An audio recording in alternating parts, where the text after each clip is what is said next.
Hello, everybody. Welcome back to Crime Weekly. I'm Stephanie Harlow. And I'm Derek Lavasser. Before we dive into today's video, let's have a word from the sponsor of today's video, GlassesUSA.com. By cutting out the middleman, GlassesUSA.com offers prescription glasses and sunglasses at up to 70% off retail prices. You can shop for all your eyewear needs online at affordable prices without leaving your home. So there's probably a lot of you out there saying, like, how can I buy glasses at home? Like, I like to be there. I like to try them on. I like to see them. GlassesUSA.com offers you a lot of options to have that, in-person buying experience. So first of all, they have their virtual try-on tool on the website, and that really helps you find the right pair of glasses. I used it to find all of mine. It was super helpful. I actually enjoy doing it. Sometimes I just play with it for like an hour. And not even knowing I'm having so much fun. They also have a quiz. So if you're feeling overwhelmed by the amount of choices, because GlassesUSA.com has a lot of frame options, there's a quiz you can take, and it only takes a minute or so, and it suggests the right pair of glasses based on your face shape and needs.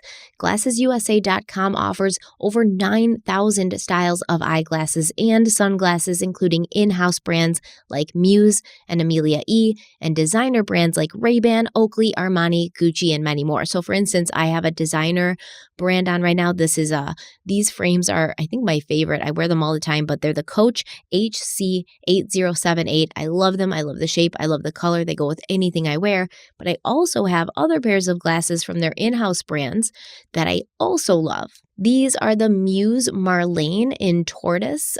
These are great. I like them. They're oversized. They're light.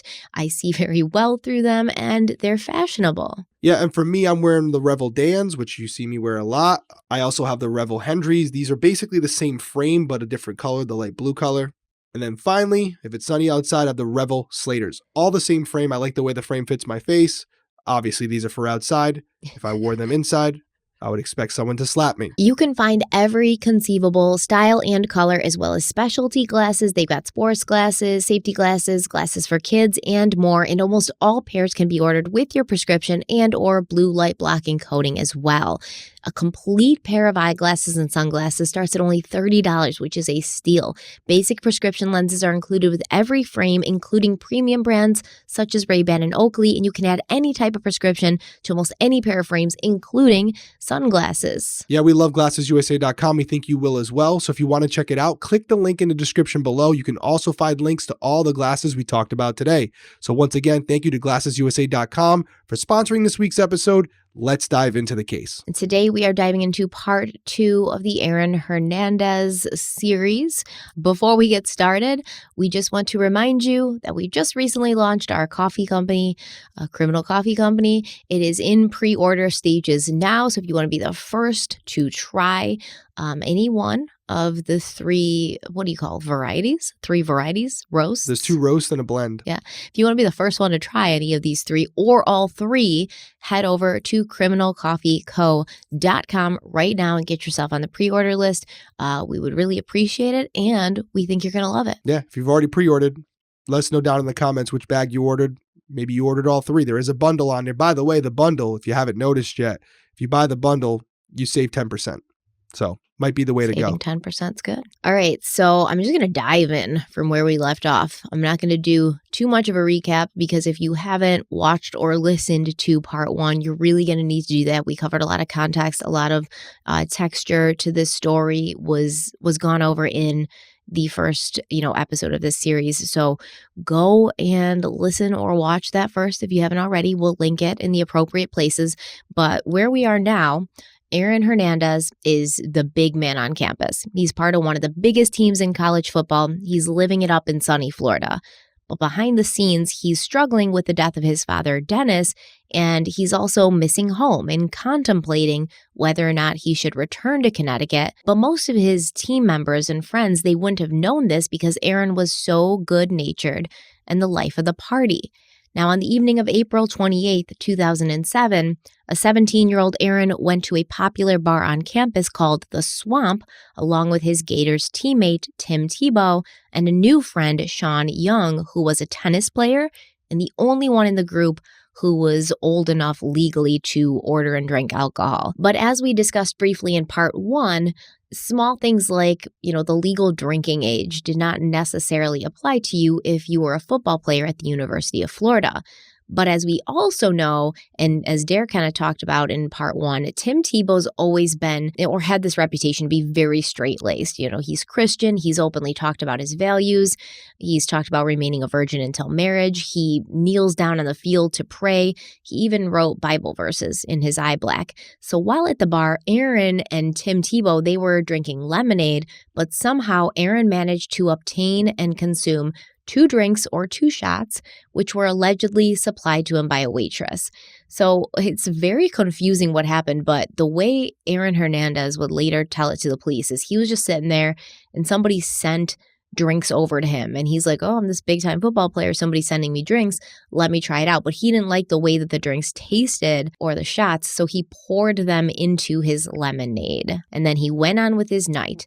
But when he and his friends got up to leave, the Swamp's manager, Michael Taphorn, he walked over and he produced a bill for these drinks. And he asked Aaron, who's going to pay for these drinks? Which I think is you have the balls to ask this 17-year-old kid, who's going to pay for the drinks? He shouldn't have been allowed to order them. They shouldn't have been delivered to him. And now you're like, who's going to pay for these? It's kind of ridiculous. Let me just play devil's advocate, right? What if he goes in there, they didn't check his IDs, which, shocker, they don't do it at a lot of these clubs, right? And Aaron orders the drinks, right? Maybe he says, hey, I want these drinks over here, orders them. And then, like any other person, they send him a bill and say, hey, okay, here's your receipt for your drinks. And Aaron, who has now developed this ego, do you know who I am, is appalled at the idea that they're actually going to make him pay for his drinks. No, that's definitely what people believe happened, that he was like, oh, I ordered a drink. I thought that was just going to be on the house. But still, you're in a college town at a college bar. You should be IDing everybody. But the manager was like, oh, of course. Right. That's what I'm saying. there's a very basic level of foundation we have to have here as a responsible establishment owner. They ID'd everyone. They wouldn't have a business. I guess. But now you've got other issues on your hands. And the Michael Taphorn was like, I don't know what you want from me. He looked like a 45-year-old man. He didn't look like a 17-year-old kid. That's for sure. No. So, but instead of just paying for the drinks or being like, oh, I'm confused, I thought they were sent over to me, a verbal altercation ensued. Aaron was asked to leave the bar and he was escorted out by Michael Taphorn. But once outside, Aaron claims that Taphorn got in his face, which triggered Aaron to punch Michael Taphorn on the side of his head, and he ended up puncturing this guy's eardrum. Tim Tebow later told the police that he'd tried to step in and have the matter resolved peacefully. He even offered to pay for the drinks, but Aaron could not be convinced to calm down. After punching Taphorn, Aaron just literally ran away. He punched the guy and just ran. And I guess the manager started running after him, but you're talking about Aaron Hernandez here. He's he went varsity track and field. The kid could run like nobody's business. Didn't catch him. And Michael Taphorn, I guess he declined to press charges. And Tim Tebow and Aaron both told Coach Urban Meyer about the incident. And some people believe that there was some sort of payoff or some sort of agreement made between the university and Michael Taphorn, because Michael Taphorn was like, no, I don't want to press charges, even after he found out it was going to take 4 to 6 weeks for his punctured eardrum to heal. Well, I'm not saying it's right or wrong, but I think everyone out there can kind of put 2 and 2 together here, right? Michael Taphorn owns a bar called The Swamp. That's literally what they call the stadium. Right. So his business is off of the University of Florida football team. Mm-hmm. So if you are labeled as a snitch and you are responsible for their star tight end not being able to play, you might as well just sell your business. So I think Michael Taphorn made a business decision and was like, you know what, 4 to 6 weeks with the drum, or, being labeled a snitch and losing this business altogether, because there's going to be a complete standoff at his bar. I think a lot of people wouldn't go there anymore. So he made what he thought was the best decision for him. Not saying that's what I would recommend for anybody else, but I think it's pretty clear that that's what happened here. I don't know if he was paid off or he just decided he didn't want to have this take a big significant chunk out of his income that's coming in from fans of the University of Florida football team. And players too, probably. Exactly. If this bar was known to have the football players come in there and, drink and spend their time, that's another attraction for college students to want to go there. Well, what if the football team's not allowed to go there anymore? Maybe you get less people wanting to go drink at your bar. There's plenty of bars to drink at in Gainesville. So, I understand why he did what he did. As far as the incident in question, there's all that saying, right? There's his side of the truth, her side of the truth, or his side of the truth, his side of the truth, and then there's the actual truth, right? Somewhere in the middle there. So what really happened that night, we'll never know. I'm sure it's a combination of the stories. I find it hard to believe, knowing what we know about Aaron now, that Michael Taphorn didn't walk him out. Maybe there was some verbal words and Aaron escalated it to a physical altercation because that was in his nature. That's clearly what he was about, as we will come to know.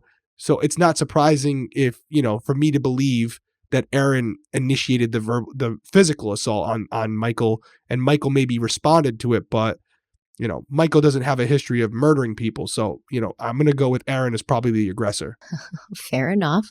Well, after this incident, Urban Meyer, he instructed Tim Tebow to keep an eye on Aaron and provide him with a good example of how one should behave as a Florida Gator. Aaron and Tim lived next to each other on campus, and when they traveled for away games and things like that, they were assigned to room together. And for a while, it seemed that Tim was inspiring Aaron to remain focused on school and football. But whenever Aaron would go home to Bristol, Connecticut for a visit, any progress he had made would be wiped away. And Urban Meyer said, quote, "It would almost take us a few weeks to get him back to thinking about the team and thinking about what to do right," end quote. Meyer would speak to Aaron's brother DJ often, sometimes several times a week, and they both agreed that Aaron's Bristol influences were the worst thing for him and for his career. But Aaron was loyal to his cousin Tanya and her friends because they had been there for him after his father's death, when his mother Terry had been running around with Jeff Cummings and his brother DJ was away at school. For a few months, Aaron trained with Tim Tebow and behaved himself, but there was another incident towards the end of 2007 on September 30th when 3 men were shot at while they waited at a red light on West University Ave in Gainesville. The Florida Gators had just lost a game that Aaron had played in, so he and a few of his buddies decided to blow off some steam at a new club in Gainesville called Venue. Now, one of the men that 17-year-old Aaron was with that night was Reggie Nelson. Reggie was a former Florida Gator, and at that time he was a rookie with the Jacksonville Jaguars, so he'd gone pro. Aaron and Nelson were also accompanied by 2 twin brothers and Gator players, Mike and Maurice Pouncey, who a Venue bouncer named Antoine Ham would later claim were always at that club and always spoiling for a fight. Gainesville resident Justin Glass was also at Venue that night with 2 of his friends, Colby Smith and Randall Kaysen. And from what I've read and from, firsthand accounts of this, it seemed like Justin's 2 buddies were like the angel and the devil on his shoulder. With Colby Smith, who was like a husband and a father and kind of a little bit older, he was the angel. And Randall Kaysen had a record. He was kind of into stuff he shouldn't be into. He had a gun with him that night. He was the devil. And I will say this, as far as Mike and Maurice Pouncey, both great NFL players, but they were known to be brawlers, to be fighters. And they were, pretty much okay in the NFL, but they got in a lot of fights in the NFL too. They didn't take any shit. We'll just say that. They're tough kids, and they're monsters too. Huge. Yeah, I did see that as I was kind of Googling and trying to find people who had witnessed things and people who had talked to them at the club that night. I kept coming up with stories where it was one kind of scandal after another with them. But yeah, they're bad boys for sure. I forgot which one it was, but one played for the Pittsburgh Steelers for a very long time, very successful in the NFL. But not guys I'd want to cross in a bar. That's for damn sure. I don't want to cross any guys in a bar, man. Not these guys. Jesus, they had to be 6'5", 6, maybe even bigger, 6'8", huge, 200-300 pounds. 6'8". Yeah. What? These guys, they're both linemen. Those are giants. If you're 6'8", you're a giant. Yeah, they were giants. So according to Randall Kaysen, a week prior at this very same club, his brother had gotten into an altercation with some University of Florida football players who it's inferred were the Pouncey brothers. And on September 30th, Kaysen found himself in a similar situation when some football players started getting in his face and attempting to grab a chain that he was wearing around his neck. Now, apparently, the football players doing the chain grabbing were the Pouncey twins, which is how Antoine Ham, the bouncer, remembered everything going down. But they weren't trying to grab the chain from Randall Kaysen, as Kaysen had claimed. They were trying to grab the chain from Justin Glass. So venue club security made the call to remove both the Pouncey brothers from the club along with Glass. And obviously when, I've been kicked out of a club before, I'm not going to lie. Like when part of your crew gets kicked out of the club, you go with them. Everybody in that crew goes with the person that got kicked out. So all of these people are streaming out into the parking lot. The Pouncey brothers get kicked out. So obviously Reggie's going with them. Aaron's going with them. And all of Justin Glass's friends are going with them. And the altercation moves out to the parking lot. And at this point, Reggie Nelson apparently got in the middle of it. He tried to defuse the tense situation. Apparently Reggie and Randall Kaysen knew each other from here and there around the neighborhood. They talked it out, shook hands, they hugged. And they were like, oh, sorry about that. And Randall Kaysen said, I don't have the chain. I already sold it to somebody or something. And they went their separate ways. But later that night, as Justin Glass, Randall Kaysen, and Colby Smith were driving down West University Street in their Crown Victoria, they claimed they saw Reggie Nelson's Jeep Tahoe following them. Suddenly, two men were standing on the sidewalk outside of their car window, and they claimed that these two men were Reggie Nelson and Aaron Hernandez. Randall Kaysen claimed that Aaron shoved a gun through their open car window and began shooting before taking off and running away through a Holiday Inn parking lot. Justin Glass had been shot in the arm. Randall Kaysen in the back seat, he wasn't hit, but Corey Smith in the passenger seat had been shot in the back of the head. Now, just to make everybody feel, a little better about this, not that it's better, but so I'm not leaving you hanging, Colby Smith did recover. He didn't die, which is, I guess, fortunate because he seemed to be kind of the only one there who was not looking for trouble, and he had a family to go home to. But he has had a lot of health complications since the shooting. The one thing I will say, I know we have more to talk about as far as this incident is concerned. Initially, it does hold some weight because I'm assuming that these individuals knew who Aaron Hernandez was. So if there was light there, they would probably be able to identify him pretty easily if they had dealt with him in the past and maybe even knew who he was because of his football career. So I'll be interested to see how this plays out because I do know a little bit about it, but I don't think much happened from it. So, we'll keep going. But before we do, let's take a quick break.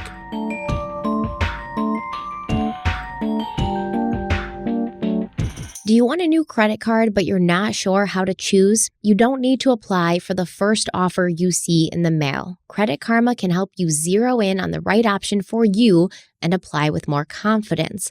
Credit Karma uses your credit profile to show you offers that are tailored to your financial situation. Credit Karma partners with a wide range of card issuers so you can be sure that you are exploring all sorts of options. Best of all, Credit Karma uses your credit data to show you your chances of approval before you even apply, and that helps you apply with more confidence. Comparing cards on Credit Karma is 100% free, and it won't affect your credit scores, which is really, really important. Credit Karma. Create your own karma. Ready to find the card for you? Head to Credit Karma and check out your personalized mix of offers today. Go to creditkarma.com or the Credit Karma app to find the card for you. Once again, that's creditkarma.com.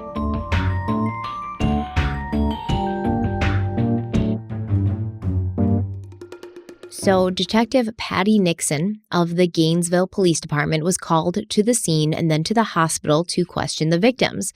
At the scene, Nixon noted that at the time of the shooting, there would have been throngs of students leaving the clubs and the bars that were located up and down West University Ave, and she thought that whoever had committed the crime had not been the sharpest tool in the shed because there would have been a lot of eyewitnesses. Now, Randall Kaysen described the shooter as standing at about 6'3", 6'4", 240 pounds, either a Hawaiian or Hispanic man, wearing a green collared shirt with lots of tattoos. And who does that really sound like? It does sound like Aaron Hernandez. Kaysen believed that this man was a member of the University of Florida football team, and he had told police that Reggie Nelson had been standing next to the shooter on the sidewalk when it all went down. Kaysen also mentioned that the Pouncey twins, who Detective Nixon was familiar with, because like you mentioned, they were constantly getting into trouble. Kaysen mentioned that they were there as well. So Detective Nixon is obviously like, okay, I know these kids. I know what team they're on. I know who they play for. And she got in contact with Coach Urban Meyer's assistant, John Clark. And she asked John Clark, do you know of any Hispanic or Hawaiian men that the Pouncey twins might be hanging around with? And he gave her the name of Aaron Hernandez. Now, the only issue was there'd been other eyewitnesses, and they'd all described the shooter as being a black male with cornrows who was no taller than 5'8", and that did not match Aaron's description at all. The only person who had pointed to Aaron was Randall Kaysen, who was a known criminal. But when he picked Aaron's picture out of a photo lineup, the Pouncey twins and Aaron Hernandez were brought to the station and placed in separate interview rooms. Marquise Pouncey claimed that while at venue, someone had snatched a gold chain off of his brother's neck, but the club was so crowded he hadn't seen who had done the snatching. When the club closed and they all went outside, Marquise claimed that a man walked up to them and told them he had their chain and lifted his shirt up as if to expose a gun in his waistband. Mike Pouncey, his brother, had a similar story, but in his version of events, the male outside the club told him, quote, I got something for you. You need to stick to football, end quote, before telling him to come and get his chain. Both brothers claimed they left the area at that time and they saw nothing more. Marquise said that Aaron had been there the whole time, but Mike claimed Aaron had already left the area well before this. Reggie Nelson claimed that they'd all left the area and they'd gone to a friend's campus apartment. Now, when the police went to interview Aaron, he was sleeping peacefully in the interrogation room. And when they woke him up, he allegedly said, quote, I'm not going to say anything. I want my lawyer present. I'm sorry. My lawyer told me to say that, end quote. I mean, he ain't wrong, Yeah, but he's like apologizing. He's like, it's like, sorry, you know what's coming. I have my rights. I'm sorry, but I have to say it. Mm-hmm. And that was really the end of that. Aaron was never spoken to by the police again. Randall Kaysen was questioned again, though. I believe it was later that night.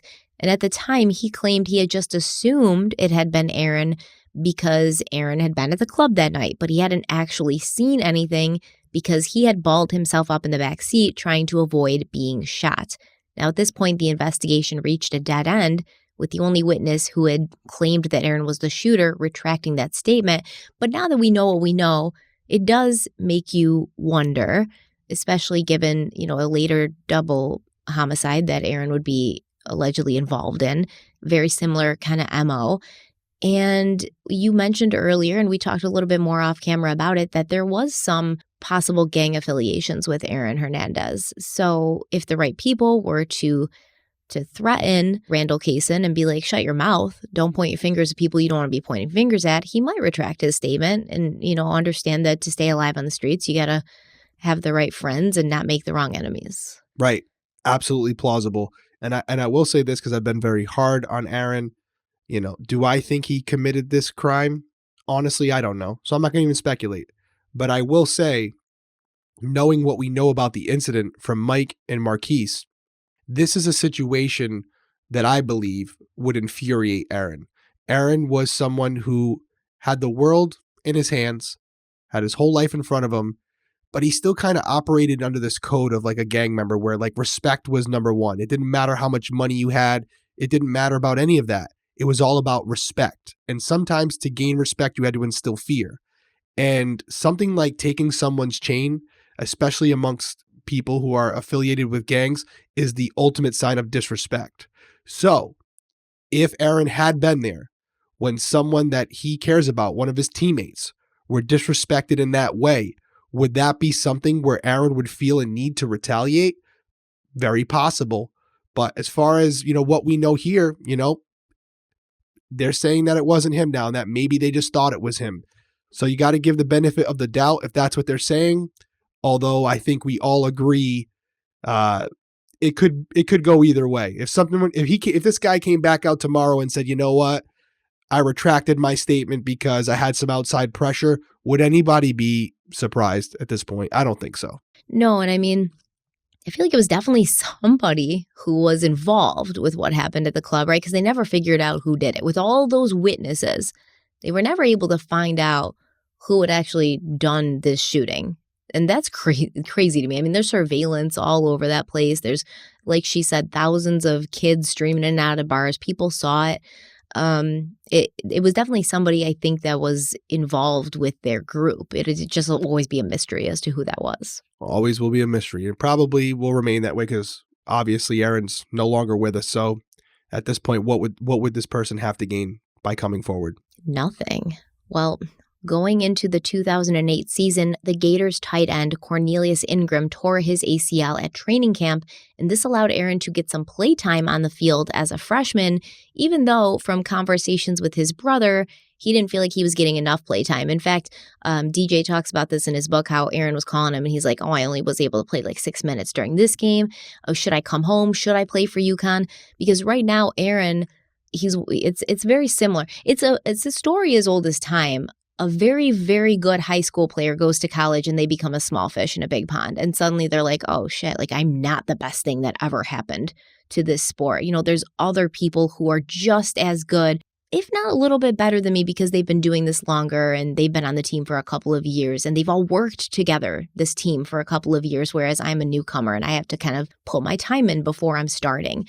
But he didn't like that. He wanted to be the superstar. He wanted to be, like Coach Urban Meyer said, the guy that you say, put him in and get the ball in his hands. And he wasn't really that initially, and it bugged him. So that's also something that I think is a hallmark of his personality. He wants to be a superstar, and so he'll go wherever he thinks he can be viewed that way. So he was kind of going back and forth with DJ about whether he should come back. But 2 weeks before the 2008 season opener, Aaron tested positive on a drug test, so he was kept out of the first game, which was against Hawaii, with the public reason being given that he'd gotten injured. Following week, however, Aaron did play during the game against Miami, and he caught a 14-yard touchdown pass from Tebow. He started again the third game against Tennessee, and again he scored a touchdown pass from Tim Tebow. By the end of the season, everyone who followed college football knew who Aaron Hernandez was, and the road to the NFL had never looked so clear and sunny. At 6'2", 245 pounds, University of Florida junior Aaron Hernandez does not fit the typical NFL tight end mold.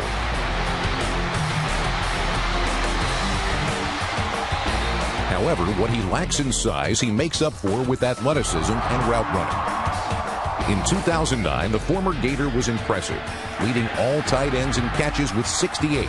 For 850 yards and 5 touchdowns. Hernandez's ability to explode off the line and make smooth, quick cuts allows him to gain separation from defenders, while his hands and long reach allow him to snatch every ball that comes his way. With his natural instincts and great hands, Hernandez is unquestionably one of the best receiving tight ends in this year's draft. I will say this. I know what we're talking about here, but separating the two for a second, he was an extremely talented football player. I remember watching him at the University of Florida. Obviously, as a Patriots fan, I watched him there as well, but he had the potential to be one of the greatest tight ends of all time. He was that good. And to go back to what we talked about in the first episode, that is why people are so enamored with the story, because there have been other NFL athletes, other athletes in all professional sports who have, fallen from grace and gotten into trouble and not reached their full potential because of, decisions they made off the field. But with Aaron, you could see that not only was he good and an NFL player, he could have been one of the greatest. And that's why it's so sad. Again, not taking away from what we're talking about here. Taking a man's life is way more important than any sport. But just for a second, to put it in a vacuum after watching that clip, it just reminded me of when I was younger watching him play and how in awe I was by his skill set, because he really was incredible. And he was only a freshman, right? I mean, that footage right there, I believe, was his freshman year. Some of it was, because this is his NFL reel, like the reel that he was sending like to NFL teams. So it was kind of a Yeah, so I think he played. I don't know if he played all 4 years or 3 years, but even when he was a freshman, I mean, he didn't play as much, but he already looked bigger than everybody else. It was incredible. So sad, man. Such a talent wasted. Yeah, they said that he had this like instinctual understanding of the game that nobody else had, or you wouldn't have unless you were like at a coach level and you'd seen everything and done everything and played the game for years and years, that he just kind of was like born understanding in his brain things that, young players like him wouldn't even know how to touch. And yeah, it's right. Route running, your ability to catch the ball, like your hands, some of those things can't be taught. And he just had a natural ability, and he was very highly touted coming out of college. It's too bad. And I mean, although Aaron did have everything it took to be a first-round NFL draft pick, that was not to be. Now, the NFL draft is a 2-day event in which all 32 teams take turns selecting players, but a lot of work precedes this 2-day event, a lot of vetting. And Aaron was a great player, but he had a lot of red flags. One AFC college scouting director told journalist Albert Breer, quote, "They couldn't pin a lot of stuff on him at Florida, but people at the school will tell you, every time there's an issue, he's around it. If there was trouble, Hernandez's name would come up. He was a con guy. Very believable. Spoke well. A lot of things inside of you hoped you'd turn him around, but people that I talked to said they didn't trust him, that he'd burn you," end quote. So these scouts are actually going to the campus, and they're not just interviewing the players or the coaches or the teammates. They're like going around the school and being like, "Hey, do you know Aaron Hernandez? Hey, what do you think of him? Like, have you ever seen anything? Like, has he ever made you feel weird, scared?" They'll talk to the girls around campus and be like, "Has he ever been inappropriate with you?" They are going deep. It's like CIA level shit. They're even reaching out to police departments and grabbing dispatch logs. Yeah. That's public information. They can go down there and see how many encounters local law enforcement has had with a specific person. So, and when there's that amount of money at stake and it's football, right? A lot of people are willing to assist and fill you in on what's going on, especially if you have a scout coming down from, a big team, the Denver Broncos, whatever. Hey, scout from Denver Broncos is in town. He knows where to go to find what he needs to find out. And he probably has sources at the police departments, at the campus security, at athletic trainers, all that good stuff, where he can find out very quickly if this is someone who has some character issues, as they like to call it. But even with all that work they do, as we know, as we've seen from the multiple scandals that have popped up in the NFL, some people still slip through the cracks. Like, no matter how much vetting, no matter how much background checking, no matter how much preparation work goes into it, sometimes you still get a bad apple or somebody who still goes on to make wrong decisions, even though everything came back clean and all their interviews were good and their background check was clean. It's just, it's a crapshoot either way. Think about this too. You had mentioned it very quickly. We talked about Urban Meyer and not only Urban Meyer, but a lot of top tier college football programs. He popped for a drug test earlier, and yet it was portrayed to the public as an injury. I understand why they're doing that. They don't want a bad decision, like smoking weed or whatever, to affect his draft stock.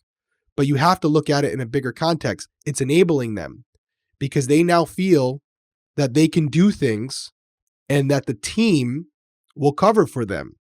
And don't believe for a second that Urban Meyer didn't know about these decisions being made, because he wants those players on the field.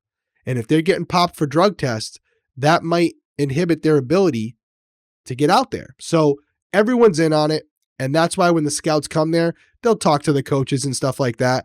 But as you had just said, they're going to outside sources as well, because they know the coach, if the coach likes the player, he's going to tell you nothing but good things about him. Exactly. But he's also the same one putting him on the injury report when he's not injured. Exactly. So everyone watching from home is going to think Aaron's injured. In fact, that game he sat out against Hawaii, he had one of those boot things on, to show that he was injured. And it was kind of a joke amongst the team. If you were seen on the sidelines with that boot, that was you being punished because you did something wrong, such as fail a drug test. It was kind of like this little inside joke. So yeah, when the scouts come, they're going to be like, oh, Aaron was injured during that game. And maybe some of the team members or some of the people hanging around the team are going to be like, yeah, he was injured. Wink, wink, and they're going to get the real story. And you just said it. It's like an inside joke amongst the players. Oh, you got the boot this week. Yes. Not, hey, man, you did something wrong. You jeopardized our team. You jeopardized our ability to play and win. It's like, you know what? You got Pop. Urban's got this. We got it covered. Whoever is involved with that. Just throw the boot on for the week. Get a little slap on the wrist. You'll be back on the field. So what's that telling them? I play by a different set of rules. It's telling them I can get away with murder. I mean, Jesus, Stephanie, they ain't actually extreme, but yeah, I mean, it's a start. It's a start. They start to question, how much can I get away with? How far can I push the envelope here? how much do they want me on the field? There are things we probably don't know about Aaron that happened that never got, to the public eye. Who knows? I absolutely agree. That that's probably the case. And I mean, a lot of people, a lot of big teams were interested in Aaron, but then they sent scouts. And then all of a sudden they're like, we're not so interested anymore. Another, an NFC personnel executive said, quote, he was very, very immature. Urban did him right by having him follow Tebow, and he was such a follower. He could go in any direction. And everyone knew that if you didn't keep an eye on him, he was an easy guy to persuade to do the wrong thing. End quote. Aaron had gotten a reputation for being a good guy unless you crossed him, and then he would snap. He would lose his temper, and he would always want to fight, never talk it out. According to the Wall Street Journal, shortly before the 2010 NFL draft, a scouting service that prepares confidential psychological profiles of potential players found that Aaron Hernandez enjoyed living on the edge of acceptable behavior, and this report cautioned that he could become a problem for his team. In most areas, Aaron looked like a remarkably qualified candidate, and he was given an overall motivational and mental test score of 10 out of 10. He also got a perfect 10 for focus, a 9 for self-efficacy and receptiveness to coaching, a 7 for dedication, and a perfect 10 for mental quickness. However, he only scored a 1 out of 10 in social maturity. During his one-on-one interviews with NFL teams, one scout noted, quote, self-esteem is quite low, not well-adjusted emotionally, not happy, moods unpredictable, not stable, doesn't take much to set him off, but not an especially jumpy guy, end quote. Now, these are interviews that Aaron is doing with huge NFL teams that he wants to be drafted into. And even during those interviews, these teams can see that he has low self-esteem, he's not happy, he's not emotionally well-adjusted.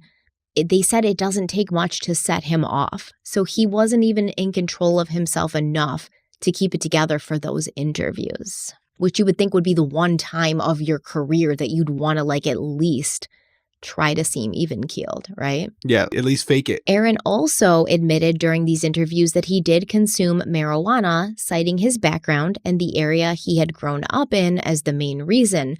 And although he had been known to only fail one drug test, there was rampant rumors that he'd failed many more. An NFL executive who spoke to Aaron said, quote, he admits it. He had multiple positive tests, so he either had issues or he's dumb. 1 or 2 tests, fine. But 4, 5, 6? Come on now. You've got an addiction. He's not a bad kid. He just has an issue. End quote. Let's take a quick break and we'll be right back.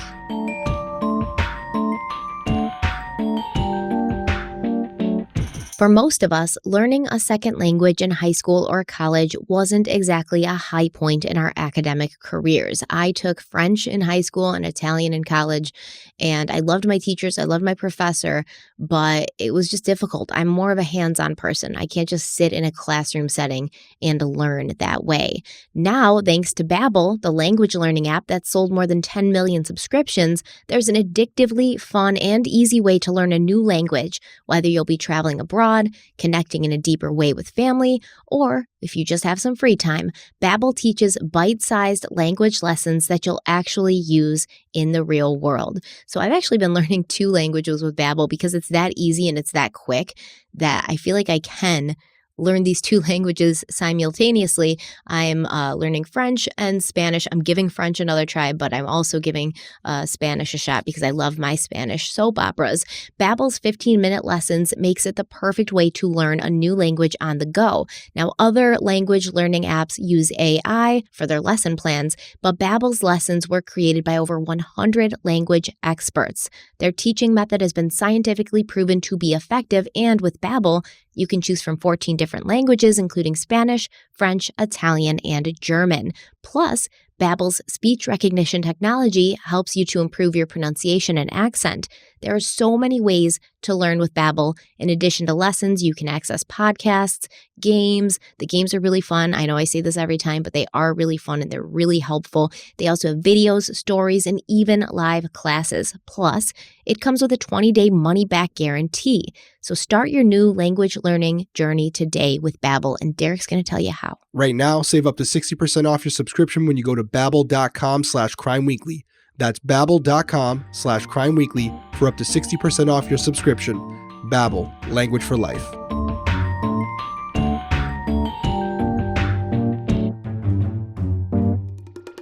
Trying to get ahead of his bad reputation, Aaron, along with the help of his agent, sent a letter to the New England Patriots, which were his top pick. He sent it to some other teams as well, but he was really hoping that he would get drafted by the Patriots. And the letter said, quote, "I am writing in regards to some of the feedback I am receiving from my agents, Florida coaches, and other personnel. These sources have indicated that NFL teams gave questions about my alleged use of marijuana." End quote.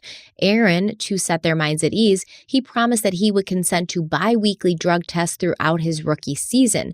This is a rate that was far more frequent than most players would be tested, like all players, more frequent than all players would be tested. He also promised that if he failed a drug test, he would reimburse the team, literally putting his money where his mouth was. He confidently declared that they could, quote, "Test me all you want during my rookie year. All the results will be negative while I am having an overall positive impact on the field," end quote. But according to author James Patterson, this may have been Aaron pulling another con artist trick. In his book, All-American Murderer, Patterson said, quote, "Hernandez must have known that, according to agreements the NFL Players Association had long since negotiated with the league, the Patriots would be prohibited from testing Aaron bi-weekly or even bi-monthly. Like all incoming NFL players, he would be tested yearly on dates he would know about ahead of time." End quote. DJ Hernandez claimed that Aaron knew he was not going to be picked during the first round of the draft simply because of his reputation, but everyone still believed that his name would be called in the second or the third round. But that didn't happen either. Aaron did not get picked until halfway through the fourth round, when the New England Patriots took him as their 113th choice. The Boston Globe would later report that the NFL team knew they were getting a player with first-round talent for a fourth-round price tag. Now, Aaron was obviously disappointed, but this disappointment was soon replaced with excitement because the Patriots were his favorite team. They'd been his favorite team when he'd been a kid. He was a big Drew Bledsoe fan, and now he had a chance to turn it all around and prove himself to be someone who had what it took to play professional football for one of the best teams in the NFL, guided by one of the best coaches in the NFL, Bill Belichick. Apparently, before Belichick even met Aaron, the Gators head coach Urban Meyer had told him to keep an eye on the young tight end because the minute Bill let Aaron out of his sight, he would be in trouble. And this is literally what Urban Meyer tells Belichick, because obviously all these coaches talk to each other, they know each other, they have relationships. And Meyer's like, "Listen, dude, watch him like a hawk, because if you don't, like a kid, like a little kid, you turn your back, he's going to be writing on the walls, he's going to be breaking something, he's going to be falling down and hurting himself." Early on in his time with the Patriots, Aaron had a few snafus. There was that time shortly after the draft when Aaron was attempting to watch film, and he asked for help from Wes Welker, the Patriots wide receiver. Welker had teasingly told Aaron to figure it out himself, and he called him a rookie, to which Aaron responded, "Fuck you, Welker, I'll fuck you up." There was that other time when he told sports journalist Ian Rappaport, quote, "Look, you're my guy in the locker room. If I'm ever going to talk to anyone, it's going to be you. But I just want to tell you, because I'm big on trust, if you ever fuck me over, I'll kill you." End quote. Now, Rappaport was talking about this, and he said, obviously, at the time, he thought that Aaron was kidding, but then later he was like, man, I wonder if he was serious. Like, I wonder, Aaron being who he is, like, he's going to say something like that outright. He's not going to joke about that. He means it. Yeah, and especially with what we know now, right? Also, it's interesting that the Patriots were, his team of choice. And I don't think it takes a detective to figure out why that was. He wanted to be close to Connecticut, and it was he loved not the Patriots. They were his favorite team when he was a kid. He had a Drew Bledsoe jersey. He loved them. That's because he's from Connecticut. Yeah. Yeah. So he wanted to be there because that was the team he grew up watching, but also a team that was close enough where he could go to practice during the day and drive back up to Bristol. It's a 2-hour drive, 2.5-hour drive to get there. It's not bad at all. Also, the friends that he would go and hang out with in Connecticut could drive up to Foxborough, Massachusetts during his time off. So when we talked about Florida earlier, where he was able to separate himself from those guys a little bit, although Tim and Urban all said that when he went home, he was a different guy. Well, to get there or to get back, they had to take a plane to him, or he had to take a plane up to them. Here, just put some gas in the car, make the drive. Very accessible, and now he's got money. So now he not only has the means to transport them back and forth, but the convenience of, hey, it's an 1.5-hour drive, come see me. So although we love the Patriots, it allowed him to surround himself with maybe some of the people that Urban Meyer and Tim Tebow and others were trying to keep him away from when he was at Florida. Yeah, and you'll find he ends up like moving to Plainville for a little while, Massachusetts. Yeah, it's even closer to Bristol, and he would just bring these people to stay with him. They would come up from Bristol and they would just crash at his house for like a week, 2 weeks. One of them, I think, even moved in with him for a long time because the neighbors were like, this dude's always around. You know, we thought he lived there. So yeah, he immersed himself back into that culture as soon as he, was with the Patriots. So Ian Rappaport, he actually became very close friends with Aaron, I guess as close as you can become to Aaron Hernandez. And he said, at first he thought that Aaron was joking. He laughed it off, but he also knew and he had witnessed that Aaron had the ability to go from hot to cold without a moment's notice. And he said, quote, in the locker room, he was sweet and charming. Sweet is a weird way to describe a man, but that's what he was, a sweet, endearing guy when he wanted to be. But on the other part of it was that emotionally, he was a wreck. It was not abnormal for him to burst into tears when he made a bad mistake. If he got humiliated in the meeting room, sometimes he would cry. That's not really normal behavior, end quote. But Aaron was delivering on his promise. He was having a positive impact on the field. By the end of the 2011 season, Aaron had made it into the NFL's top 5 for tight ends in receptions, yards, and touchdown receptions. And together with second-round draft pick Rob Gronkowski, the Patriots had the most effective tight end pairing in NFL history. I had a good idea. I mean, after Rob and Aaron were drafted, Coach called me and said, we got some work to do. And, I just cherished that role. Just come in and help these guys and let them evolve and grow. And I can't be more excited with how Rob and Aaron have contributed to this football team. Seeing that clip bring back some memories, man. I tell you what, Rob Gronkowski, I don't think he needs much of a background. Even if you're not really into football, I think most people know who Rob Gronkowski is. He's going to go down as one of the greatest tight ends of all time. And the sad thing is, when Aaron and Rob were together, although Rob was definitely superior, it wasn't that obvious. Aaron had attributes about him that were better than Rob. And the two of them together, paired with the not even arguably, the greatest quarterback of all time, Thomas Edward Brady, they were unstoppable. And it was something to watch. And I can tell you, as a fan, as a person, I literally live 20 minutes from Foxborough, from Gillette Stadium. What a thing to grow up watching. And now I got to separate that and put into context what we're talking about, which is something completely different. But it is sad to see that, because who knows how Aaron would have ended up as far as his career as a football player. And to see him like that, you look at him, he seems like a unassuming guy, just someone who likes to play the game, and not, now we know that there was so much more going on in his head. You really used Tom Brady's middle name, man. That's so thirsty. Thomas Edward Brady Jr.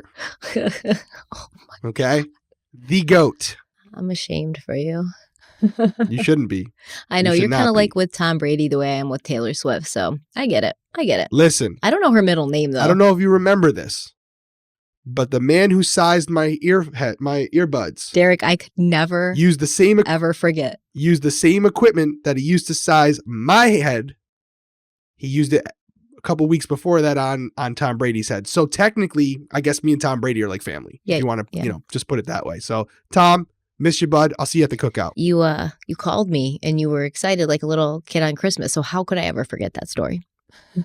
There's not many celebrities or whatever that I fanboy over. Tom Brady is absolutely one of them. Well, you're gonna think that another story coming up is pretty amusing then, but like we kind of talked about, being back, in the area, being on the New England Patriots, and meant living in Massachusetts, back to the East Coast, back to being within driving distance of his old bad influences, and Aaron began renting a townhouse in Plainville, just 2 hours from Bristol, and he brought his Bristol friends and family into the fold, sharing with them the warmth and benefit of his success. He was known to be seen in the company of his cousin Tanya and her new husband, T.L. Singleton, as well as Carlos Ortiz and a drug dealer who had moved to Bristol in 2007 named Alexander Bradley.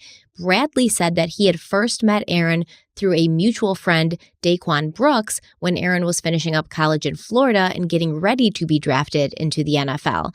Now, at first, Bradley was just Aaron's drug dealer, but as they realized that they had things in common, they became friends, best friends, according to Alexander Bradley. After you had this relationship you've described with Mr. Hernandez, did it change once he was drafted in the NFL? Yes, it progressed. How did it progress, sir? We just started hanging out with each other more. He started inviting me to come around more, vacation or, perhaps to his house. Where was he living once 2010 came around and he was drafted in the NFL? Where did he start living? I believe it was Plainville, Massachusetts. How frequently would you see Mr. Hernandez? Quite frequently. It progressed into, I want to say, 3-4 times a week, 3 times. 3 or 4 times a week? Yeah. What would you do when you would spend time with Aaron Hernandez? The same things I met him doing. We would just play video games, smoke and drink, just hang out. Did you also go out anywhere together during that time period? Yes. Where would you go? We would frequent some clubs. We went on a vacation to Miami around that time. You went to Miami together, you and Aaron Yes. Hernandez? How close did you get leading into 2012? Became quite close. What do you mean by Very that? close. We were definitely best friends by 2012. By 2012, you were best friends. Best friends. How frequently would you contact each other, either by phone or text message? Definitely 6 or 7, most of the time every day. Sometimes 5-6 days. Usually every day. Every day? Yeah. So at some point, sir, did your relationship, how did the fact that you were a marijuana dealer, how did that relate to your relationship with Mr. Hernandez? I mean, that's kind of how it started. It was a business relationship. It progressed. What do you mean in terms of how did it relate? Well, did you continue during the friendship you've described, did you continue to sell Aaron Hernandez marijuana during that time and Yes. supply him with marijuana? Yes. Would he pay you for it? Yes. And sometimes you also give him free marijuana? At times. And at some point, you said the relationship progressed to being best friends. Did you continue to sell him or provide him with marijuana when you were best friends? Yes, provide, I'd say, more or less. More provide at that point? Yes. So before we continue on, and I want to discuss this, but we got to take a quick break. We'll be right back.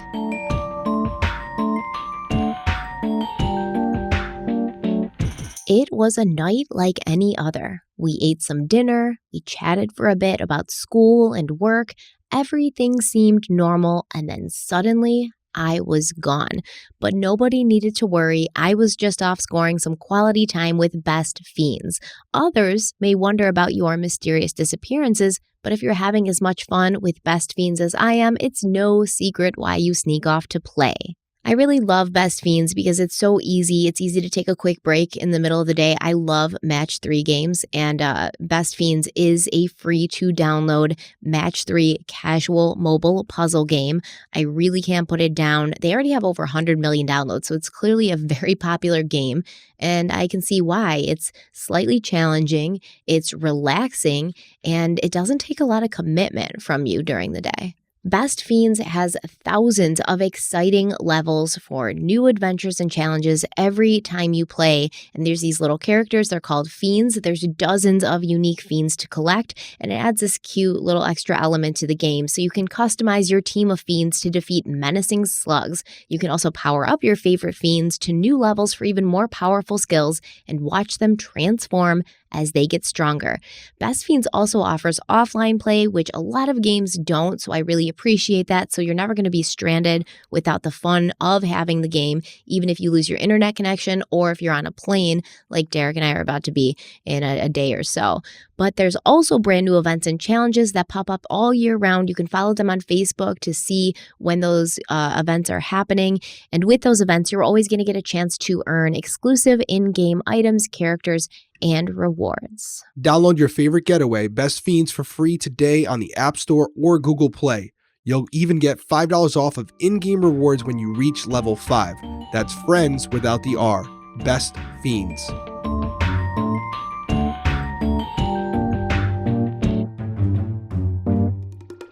So only Aaron Hernandez, surrounded by incredibly talented professional level football players, would say, nah, they're not good enough to hang around with. I'm going to make my drug dealer my best friend. That seems like the kind of guy that's really going to lift me up.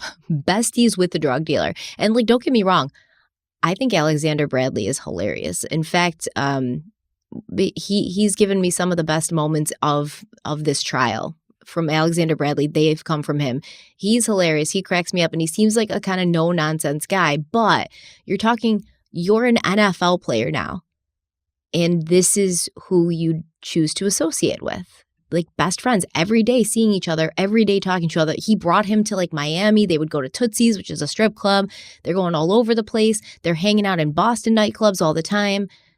This is the guy. I think for Aaron, I'm not psychoanalyzing the guy, but I think for Aaron, he wanted to maintain a reputation as being a street guy.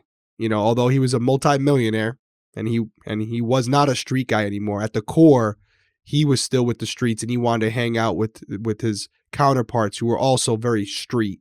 And so for him to keep that reputation, he wanted to be affiliated with the guys who were still respected as, you know, drug dealers or gangbangers, that type of crew, so that he would still be accepted as part of them.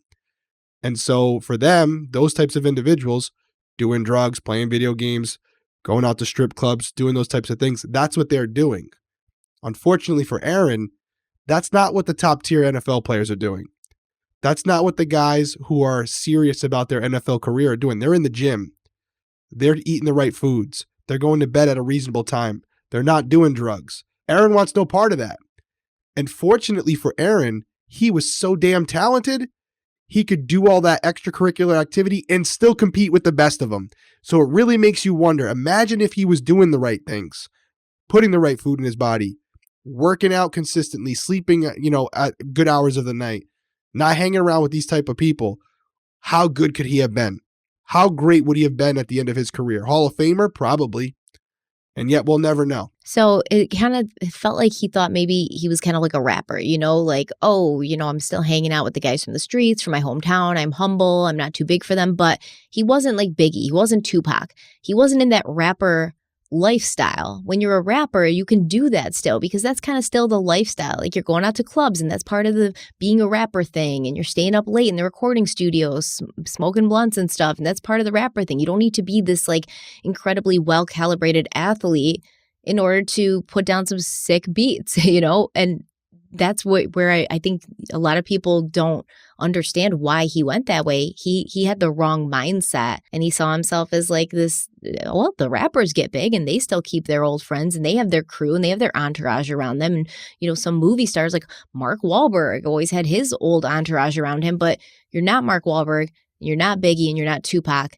You're supposed to be like super supremely focused on one thing, and that's football.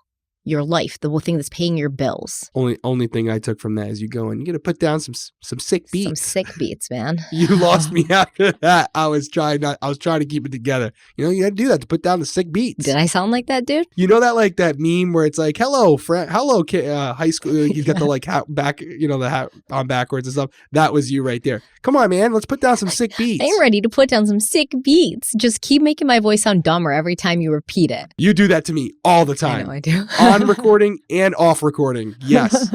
All the time. You literally laughed for an hour last night when we did our first recording, which probably won't make the cut because it was 20 minutes. But you had me sounding like someone I've never sounded like before. So welcome for the payback. Don't bring it up again because I will always hear your voice doing that in my head. Nope. Not tonight, Stephanie. Did you play it back yet, dude? No, you didn't. I know you didn't because I know you didn't have time today. So don't even start with me until you hear it. So anyways, it was also around this time that Aaron reconnected with his high school girlfriend, Shayanna Jenkins. They began seeing each other again towards the end of 2010, and by early 2011, things had progressed very quickly, and she was living with him in his Plainville townhouse. Not only did Aaron have his girlfriend living there, and his drug dealer best friend coming over to get high and play video games several times a week, but he also brought his old buddy from cousin Tanya's house to live at the Plainville townhouse. And I'm talking about Ernest Bo Wallace.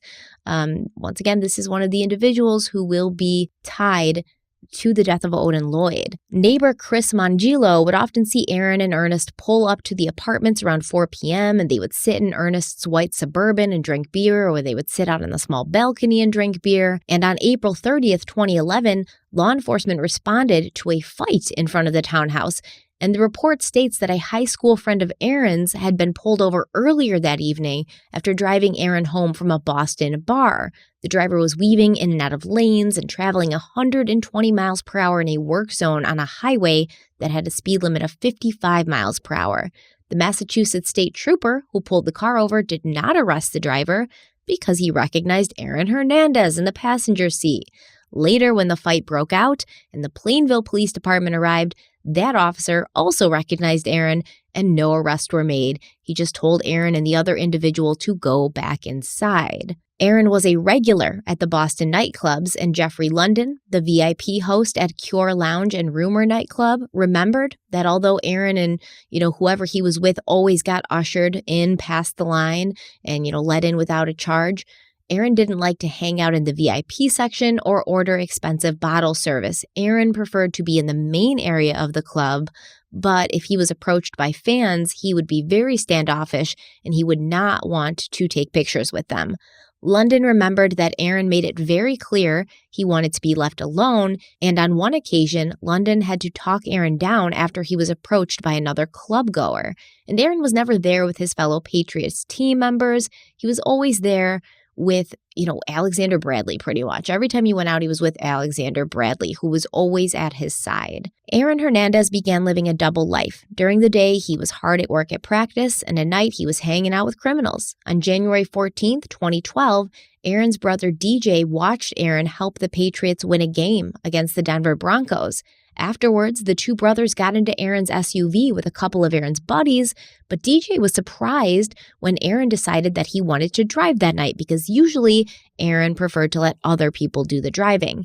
As they were leaving the parking lot of the stadium, they slowly approached a cop that was directing traffic, and DJ claims he noticed that Aaron's eyes were shifting around, as if the sight of the police officer had suddenly made him nervous.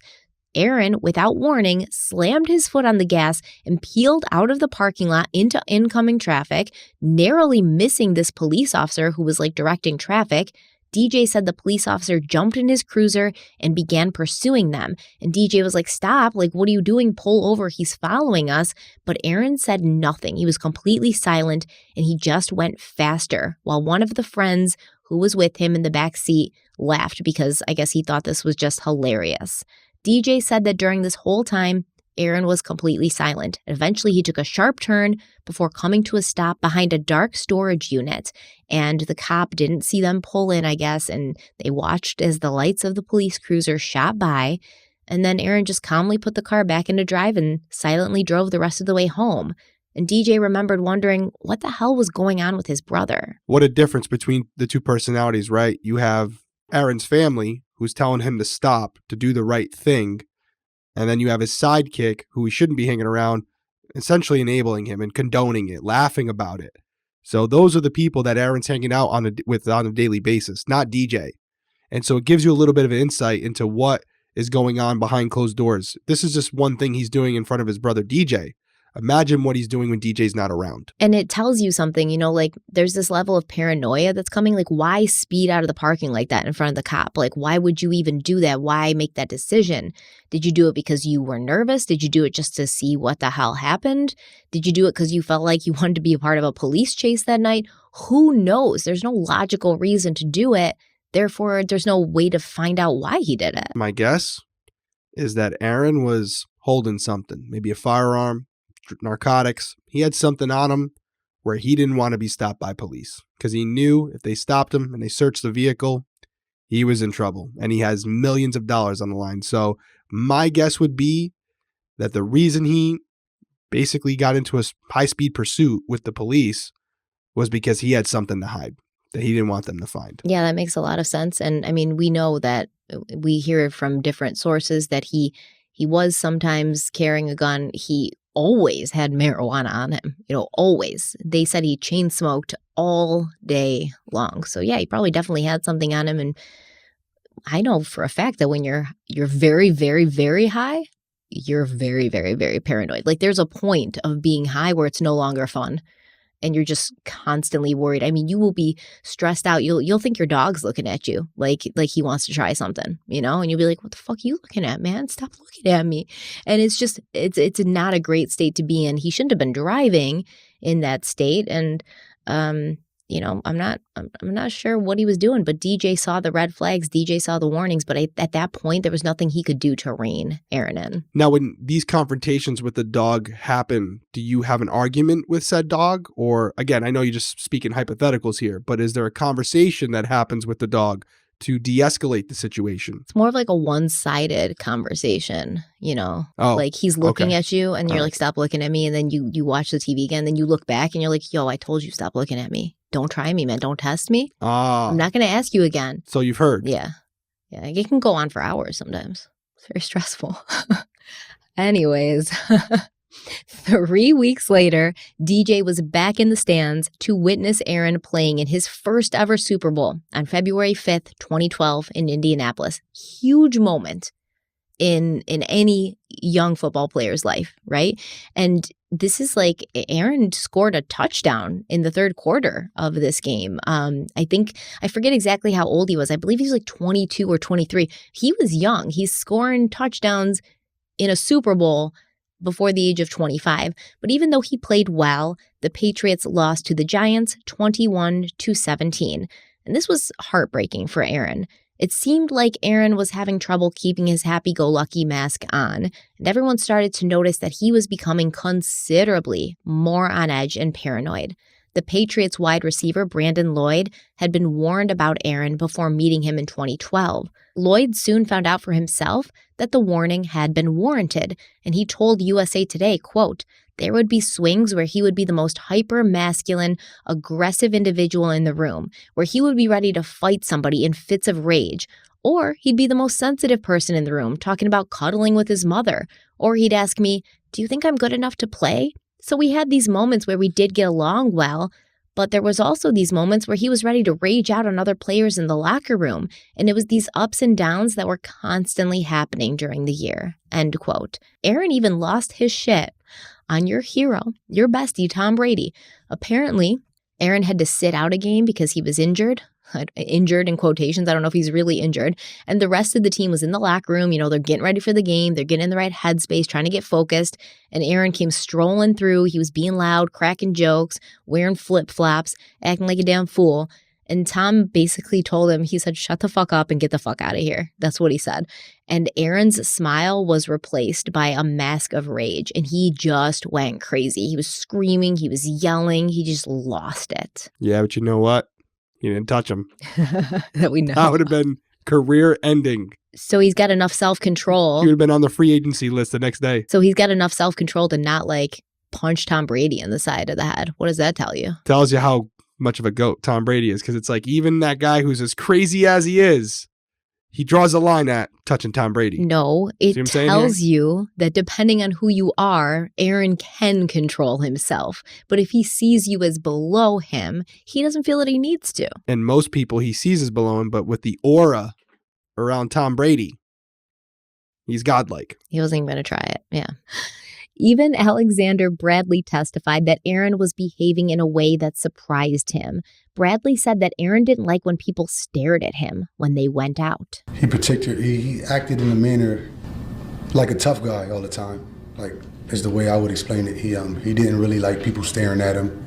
He had a problem with things that most people don't have a problem with. When you say people staring at him, what do you mean by that? Like, give us a scenario that you recall. I mean, I recall a couple different scenarios, but one in particular, a gentleman was staring at him. Where were you? Do you remember which club? I think we were at Rumor for that particular club. Rumor in the Theater District of Boston? Yes, and a gentleman was staring at him, and it turned into, an incident. I believe Mr. Hernandez asked the gentleman what he was looking at, and the gentleman responded by saying, "I'm looking at you."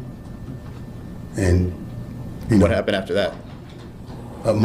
Somewhat of a conflict ensued. It wound up getting ironed out with the gentleman saying to Mr. Hernandez, "I'm looking at you. You lost me a lot of money on the Super Bowl," type of thing, is what it turned into. Were any punches thrown? No. Did you have to physically get involved in any way? Yes, I wound up kind of diffusing it. I spoke with that gentleman, and it kind of turned into nothing after that. But that was the extent of that situation. And then what about any other situations? There was an incident in Connecticut, I remember in Waterbury, Connecticut, where same thing happened with a gentleman who was staring at him. And Mr. Hernandez always had a problem with people staring at him. What would he say, if you recall, when people were staring at him? Did he say something to you? He usually would say he didn't like people staring at him because he felt like they were trying him or testing him. Did you use the word trying? Trying was the phrase he usually used. He would usually use that word? Yes. Well, I don't remember what I said to him at that particular time, but what I usually would say was, you're a famous NFL player. That's what's going to happen. It's not that big of a deal. In other words, I used to try to explain to him that people weren't trying him all the time. It's just the situation, the position he was in, and he didn't really need to overreact all the time to that type of scenario. He got upset about it. I mean, he didn't like it. He always got upset about that particular thing. Well, there it is, right? So it's kind of what I was saying earlier, where this isn't something that is just about him just, doing it for the fun of it. He still feels that even though he's a superstar, he has to constantly prove himself as a badass still. He needs that street cred. And so he can't even put in perspective that, hey, this person isn't staring at you because they're challenging you or calling you soft. They're looking at you because you're famous. Yeah. And they're probably a fan. Yeah. But he doesn't look at it that way. He's like, listen, man, I don't want anybody thinking because I have millions that I've gone soft and I'm not someone I'm still a gangster at heart. Don't get it twisted. And if you try me, I don't care how much money I have, I'll put you in your place. And that's the mentality he walked around with. I think he was self-conscious that maybe his peers who were, still very street, didn't respect him the way they used to because now he had made it. He had money. So I think he even overcompensated with proving how tough he was because he didn't want anyone to ever view him like that. And this is right from, not directly from Aaron, but from someone who was his best friend. So all these things we're talking about as far as the persona he wanted to put forward, it's kind of been confirmed now by someone who was very close to him at the time. Yeah, like they're not looking at you because they're trying you. They're looking at you because you're Aaron Hernandez, NFL football player. They want your autograph. In Boston, by the way. Like, you're in Boston. Yeah. They all know who you are. Yeah. But to be fair, when I drink gin, I get like this, man. When I drink gin, and someone looks at me, I'm like, what are you looking at, man? You trying me? Every time. That's why I don't drink it anymore. Yeah. Yeah. Yeah. And it's like, he was paranoid for sure, but it was more like, who's going to be the one to challenge me tonight? He couldn't take himself out of the place he used to be in where he had to fight to gain respect. Dude, you got it already. Everyone respects you because you're one of the most talented football players in the NFL. You don't need to use your fist any longer. But he never escaped that. He was very immature from the tests that were done going into the NFL. he was still a kid at heart and felt like he had to prove he was a tough guy. And unfortunately, that wasn't the truth. I don't know if he was a kid at heart. I think he was a kid at mind. At heart. In his mind. Yeah, at heart, he was a street gangster, man. Yeah. So, I stand corrected. In his mind, he was still very immature. And, as kids, even where I grew up, city kid, that's how you accomplish some things where it's like, listen, if somebody's pushing you, you got to defend yourself with your fists. This isn't, Bristol, Connecticut anymore. You're not hanging out in Hartford. You're a professional athlete. You got to act like one. And when the drug dealer's telling you that, it's a sad situation. Well, that's another thing, right? Like, I do believe there's probably some truth to it, but I wonder, were they really the voice of reason? I don't know. I don't think Bradley is this upstanding citizen. I'll just put it that way. The Mr. Hernandez and all that. He's been very coached up by the way, I believe, correct me if I'm wrong, he was a witness for the prosecution, correct? Oh yeah, absolutely. Pretty confident he was for the prosecution. We're gonna get there. Yeah. Most likely, yeah. I mean, I'm sure Alexander Bradley didn't want Aaron to keep popping off because Alexander Bradley's riding his coattails right now, right? Alexander Bradley's his meal ticket. Yeah, he's like, I don't want you to get kicked out of the NFL, man. Like, I want to keep living this high life with you because the only way I'm living this high life and VIP and getting ushered into clubs and skipping the line is because I'm friends with you. And if you're no longer king shit, I'm not king shit either. So yeah, he's probably coaching him for selfish reasons to rein it in. But Aaron doesn't care. The drug dealer's like, man, you're an NFL player. You can't act like this. And Aaron's like, who the fuck are you? He's out of his mind right now. And Bradley also said that he would sometimes bring Aaron to his cousin Tanya's house, and Aaron would stay there for days sometimes, doing drugs and avoiding reality. And according to Alexander Bradley, during the summer of 2012, Aaron gave him $350 to purchase a gun, a .357 Magnum. What type of gun did you purchase the defendant, Aaron Hernandez? I purchased him a revolver. What did it look like? It was a .357 revolver it was silver with a brown handle. Did you purchase any ammunition with it? No, I didn't purchase ammunition. There were a couple of rounds in the gun at the time of the purchase. Once you purchased that weapon for the defendant, did you do anything with the weapon? Did you give it to him? Oh, yes, I did. About how long afterwards did you give it to him, after you bought it? Not long after. The next time he came back down, I gave him the weapon. It was within a couple of days. Came back down from Massachusetts? Yes. And where did you meet with him? In Bristol. And you gave him the weapon? Yes. What did he say when you gave him the weapon? Just looked at it and said, straight. It was straight. Okay, let's unpack that real quick. Just so you guys know, for anybody who doesn't own a gun or has never purchased a gun, when you buy a firearm from the gun store legally, I was just going to ask you that. They don't contain rounds in the chamber. I was going to be like, Derek. It's not a, buy one gun, get two bullets I was going free. to say, correct me if I'm wrong, but I'm pretty sure if you buy a gun from a store, it doesn't come with the bullets inside the chamber already, right? It's kind of against the gun safety rules, right? You don't usually have a gun where it's like, hey, man, here you go, a couple rounds on the house. That's not how it works, guys. So I don't know if this gun was purchased legally or not. My guess is that it probably wasn't. If that's true, how he received the gun, I know it wasn't from a gun store. That's for sure. So interesting, though, that we just mentioned Bradley being someone who's kind of presenting himself as a voice of reason, trying to be, someone who he can, rely on to keep him in check. And yet he's buying him, firearms to give him. What do you think he's going to do with that? He can be the voice of reason and an enabler at the same time, right? Because he's got to walk that fine line. He's got to still do what Aaron wants him to do in order to stay in his sphere, but he also has to make sure Aaron stays on top in order to stay in his sphere, right? So it's kind of like a fine line. Like you can be a voice of reason if you're a drug dealer, all right? I've met some very wise drug dealers, actually. They've seen some shit. Have you? Yes. Have you? Yes. No, I'm not saying there are some smart drug dealers. I haven't met many of them, but there are a couple where it's like they surprise me. But for the most part, if they were really that smart, I wouldn't have caught them. That's offensive, man. It's facts. We're going to take a quick break. We'll be right back.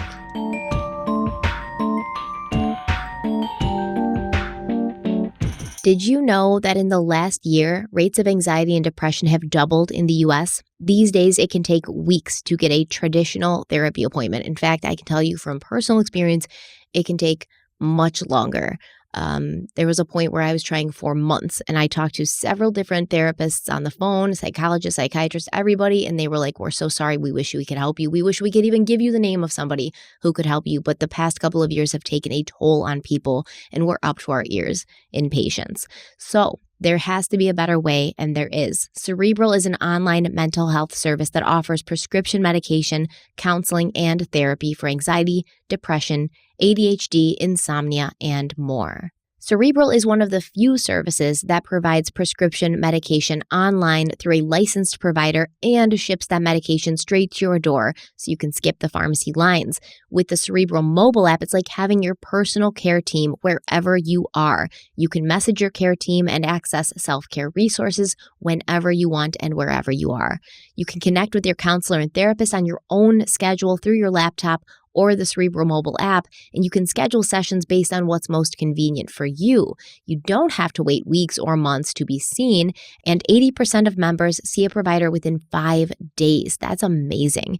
You can do your session on a laptop or a phone, so you can always find an area at home where you're most comfortable. Cerebral also offers affordable treatments that are 1/3 the price of traditional therapy. Treatment options are available with or without insurance, and Cerebral is in network for several insurers, and they're also working every day to grow their partnership within network. Your monthly cost is even lower. 50% of Cerebral's clinicians self-identify as people of color, and that's important to Cerebral to have that diversity so everyone can get the treatment that they deserve. And for our listeners of this program, you can receive 65% off your first month of medication management and care counseling at Cerebral.com/crimeweekly. Go to Cerebral.com/crimeweekly for 65% off your first month. That's just a total of $30 to get started. So join Cerebral today on their mission to make quality mental health care accessible and affordable for all.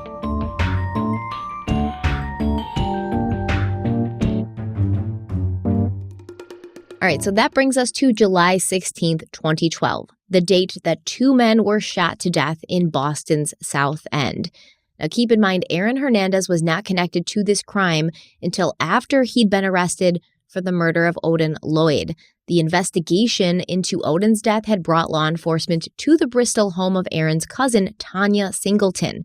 In her garage, the police found a silver Toyota 4Runner with Rhode Island plates, the same vehicle that Boston police had been looking for in connection to a double homicide from 2012. In that double homicide, the victims were 29-year-old Daniel D'Abreu and 28-year-old Safori Furtado, 2 friends who had both been born in Cape Verde before relocating to Boston.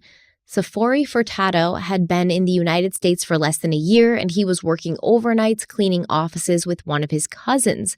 Daniel D'Abreu had been in the United States since 2008, and his wife said that he, quote, served 5 years as a police officer in Cape Verde and migrated here looking to better his life and provide for his family, end quote.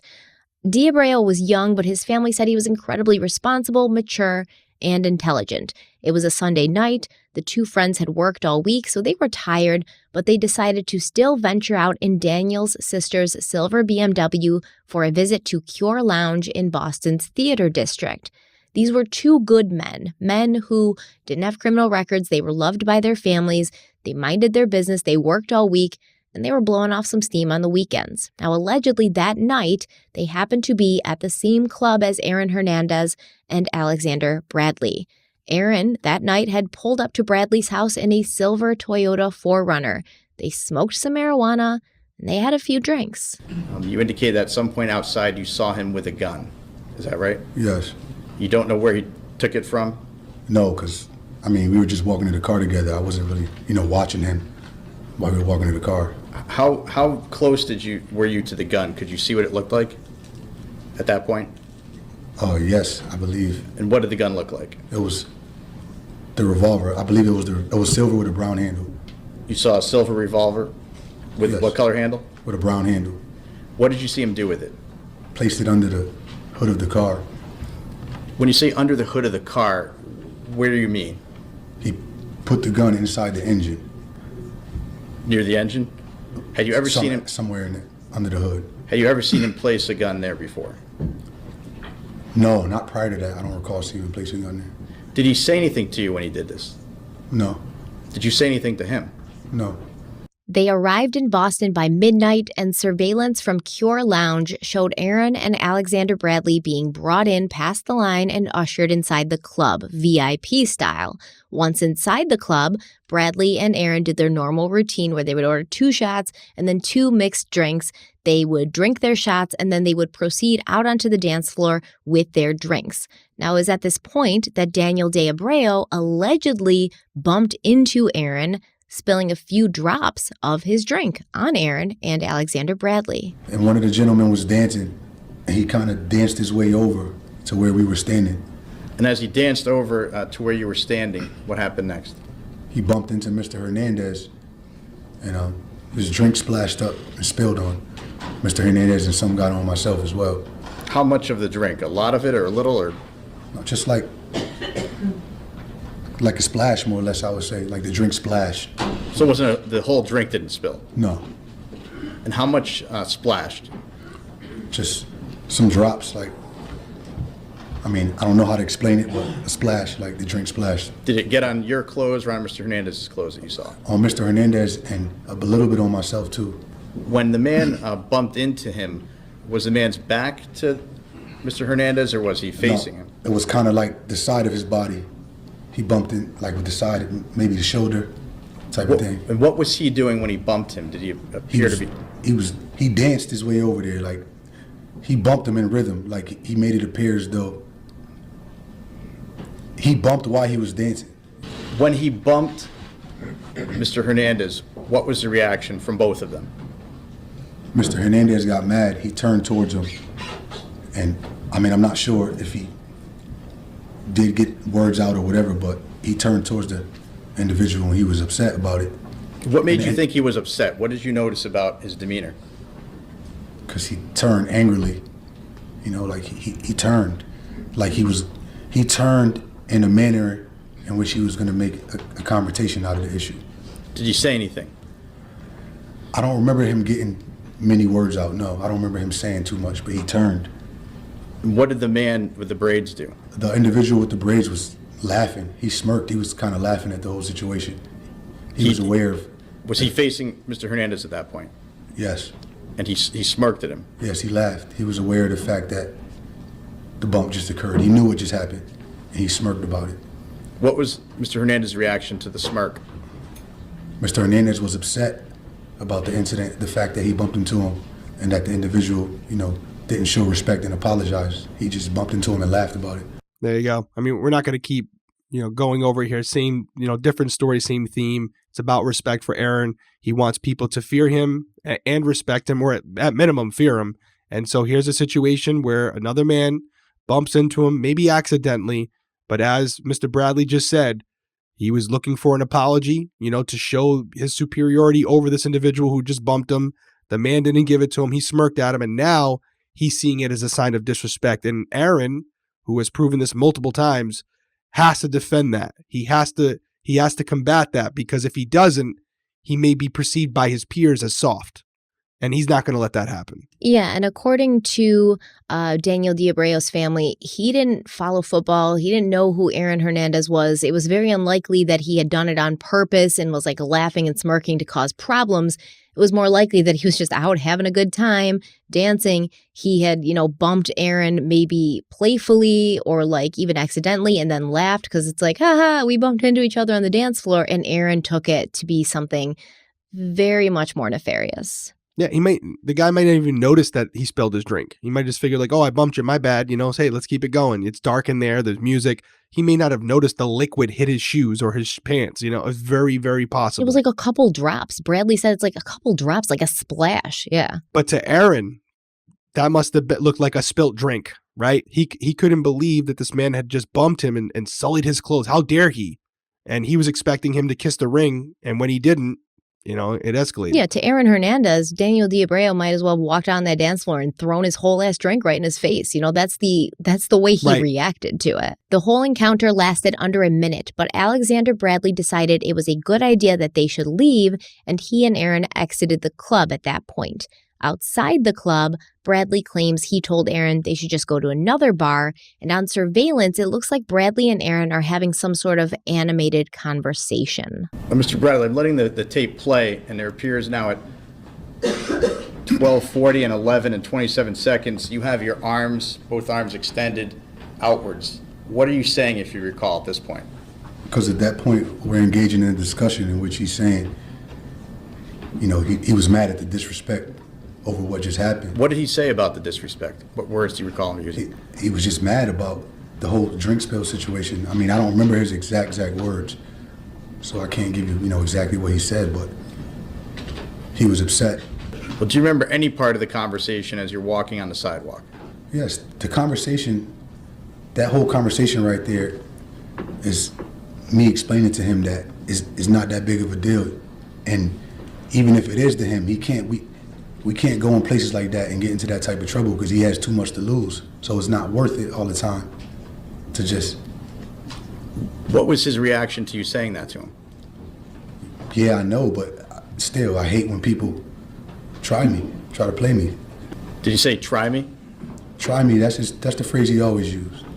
So, sir, on the video that I've played, you walked almost to the entrance to the garage. Now you're walking back. What's happening now, sir?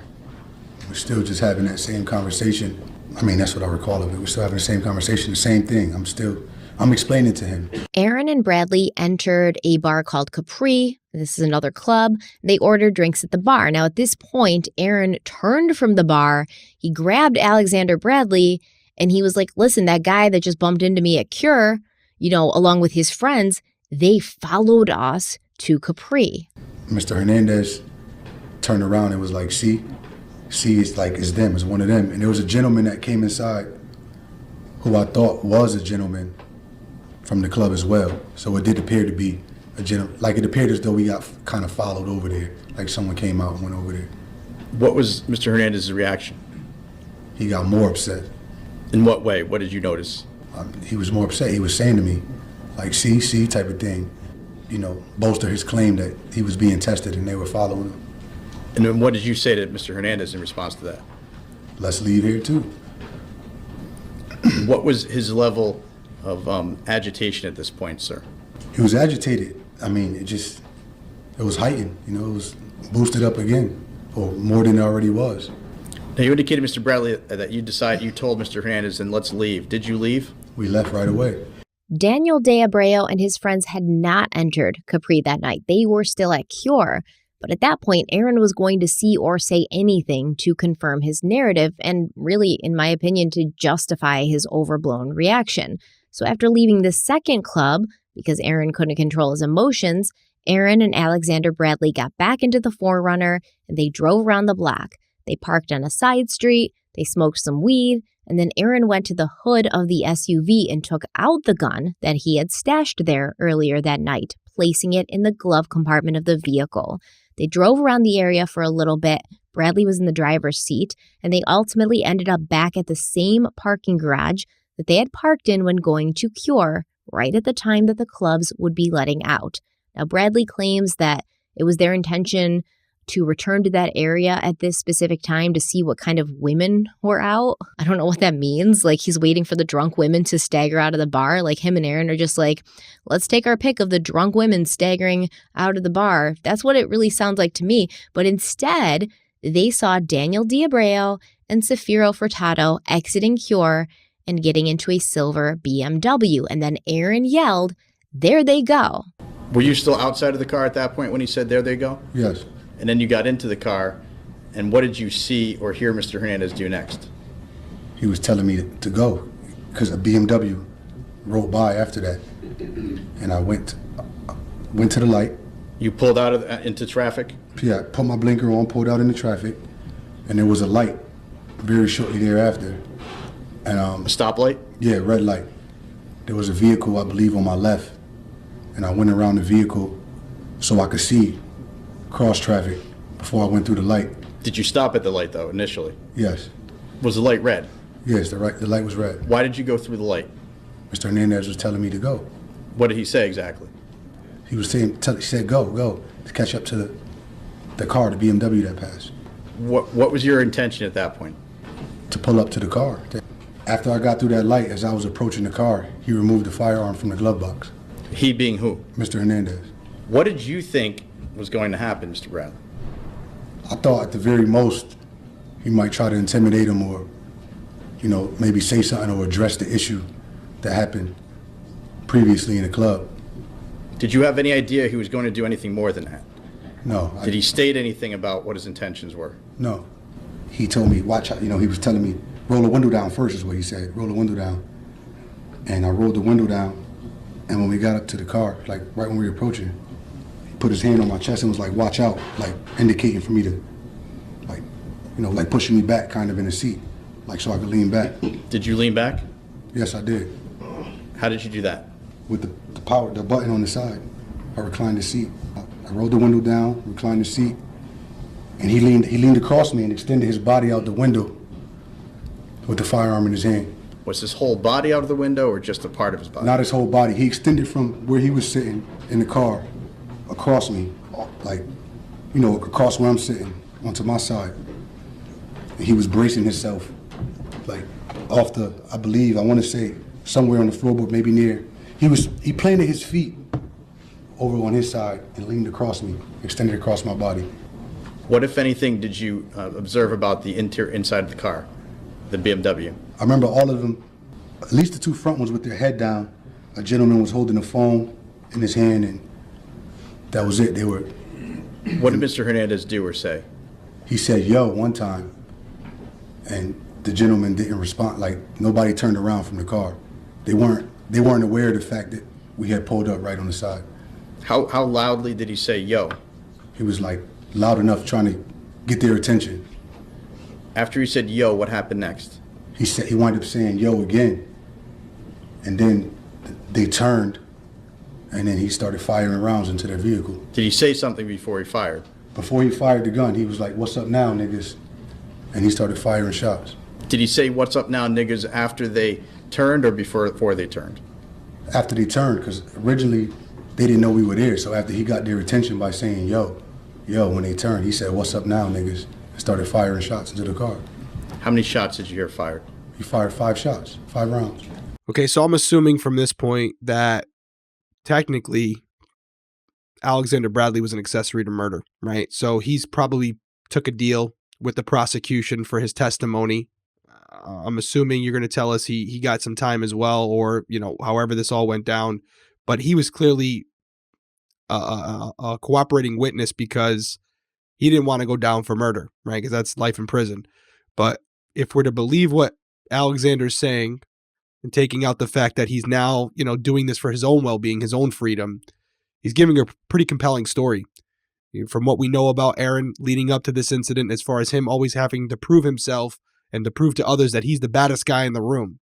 And this would be the comment he would make in that moment where this person disrespected him, had an opportunity to apologize, chose not to, and Aaron, although he left the situation, he couldn't let it go. He could not let it go because that man had tried him, in his words, and disrespected him, and therefore clearly didn't fear him. So he took it upon himself to retaliate and shot these two individuals. And I don't want to steal your thunder here. I obviously know the results of the shooting, but that's my thought. It all adds up based on the behavior we've seen from Aaron in the past. I know some people may say, to play devil's advocate, Alexander Bradley's a snitch, and he was only telling you what the prosecution wanted him to tell, the courtroom. Maybe it wasn't true. Maybe it was Alexander Bradley who pulled the trigger, right? That's what some people would say if you're on team Aaron.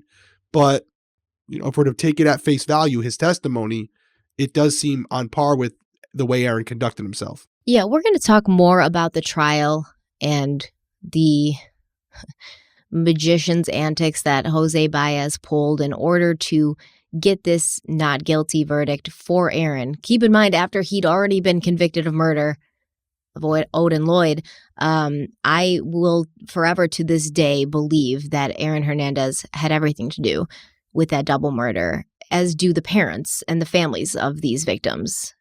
So that's just my opinion.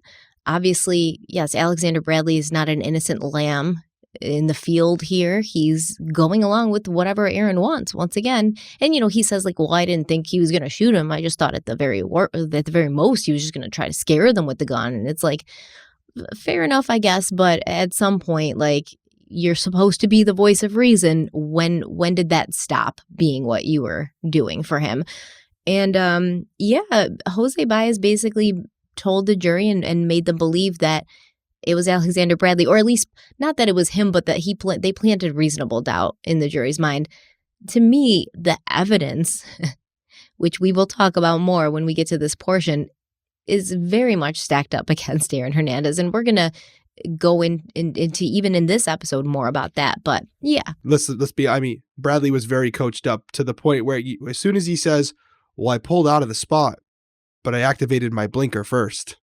Okay. All right. We get it. You're an upstanding citizen. We know you've never committed a crime in your life. We got it. That just could be because that's how he's used to speaking to law enforcement. Like I may have activated my blinker. I may have done these things wrong, but I follow traffic regulations. So obviously D'Abreu and Furtado were in the vehicle with 3 other friends, Aquilino Frere, Rayshad Gomez Sanchez, and Gerson Lopez. D'Abreu was driving. Furtado was in the passenger seat. 2 eyewitnesses who worked security at Underbar, they were driving back to Rhode Island in their own car, and they stopped at a red light when they heard the gunshots and spotted a silver 4Runner with Rhode Island plates speeding away from the scene. They quickly pulled up to the silver BMW where they saw a lot of blood all over the side of the car and glass littering the street. Both Daniel D'Abreu and Safiro Furtado had been shot. Safiro had taken a bullet to the head, and he was dead, but Daniel remained alive for 2 minutes before dying in the arms of his friends. Now, according to Bradley, as he and Aaron sped away, Aaron asked him, quote, "Did you see that? I think I got one in the head and one in the chest," end quote. Aaron then used the t-shirt that he was wearing, which he'd borrowed from Alexander Bradley, to wipe down the gun. They did not drive to Aaron's place in Plainville. Instead, they went to the home of a girlfriend of Bradley's who lived at 47 Newbury Street in Hartford, Connecticut. And there, Bradley's girlfriend, Brooke Wilcox, claims that Alexander Bradley told her that Aaron had just done some stupid shit. At that point, Aaron, who was chilling in the living room, borrowed Brooke's laptop to do some internet searches to find out if any of the news outlets were reporting on the crime that he had just allegedly committed. Brooke claims the next morning she woke up to find Aaron and his cousin Tanya whispering in her kitchen, and when Brooke got home from work later that day, Aaron, Tanya, and the Toyota 4Runner were gone. During the trial, the prosecution also pointed to a tattoo that Aaron had gotten very shortly after this, and we're going to talk about that more later when we get into the details, but later when the police found the 4Runner in Tanya's garage in June of 2013, the vehicle had clearly been detailed and wiped clean of fingerprints, but it was dusty and covered in cobwebs, as if it hadn't seen the light of day since July of 2012. The license plate matched the number of the 4Runner, which was seen on surveillance taken on the night of the double murder in Boston. So what I want to also touch on really quick is this 4Runner, as well as the murder weapon, were found in the possession of Aaron's cousin, Tanya, in her home. And we will talk about the fact that Tanya was incredibly loyal to her cousin Aaron.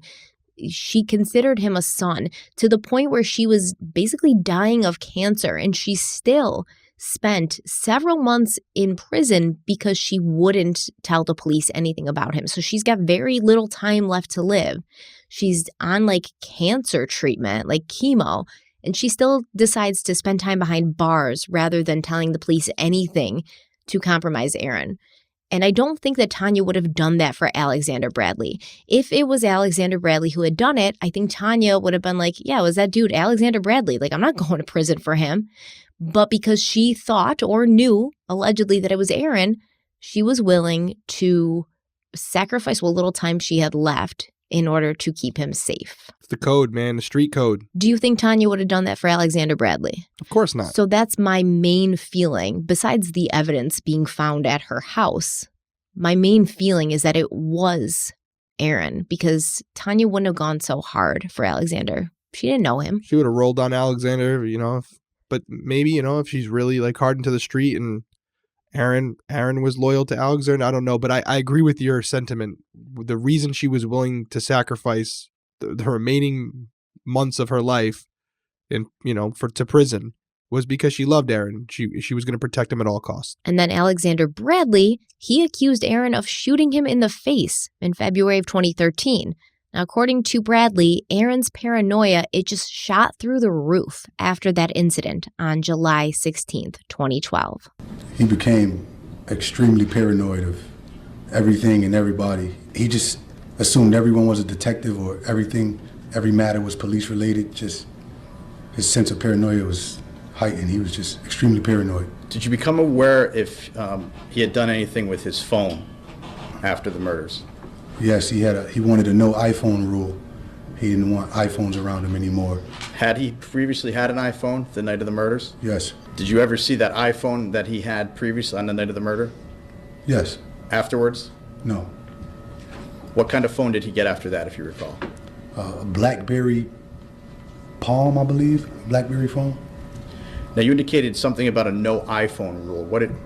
What was said about that, and what did you observe? He didn't like iPhones around him because he said that he learned that they could record everything at all times, and he didn't want them around him from, he said he learned that from someone in his organization, some particular meeting or something at the stadium, that he was informed about iPhones being able to record and hear everything, so he didn't want any iPhones around him. And was there a situation or a conversation that you had when you got an iPhone from somebody? Yes. What was that conversation with the defendant?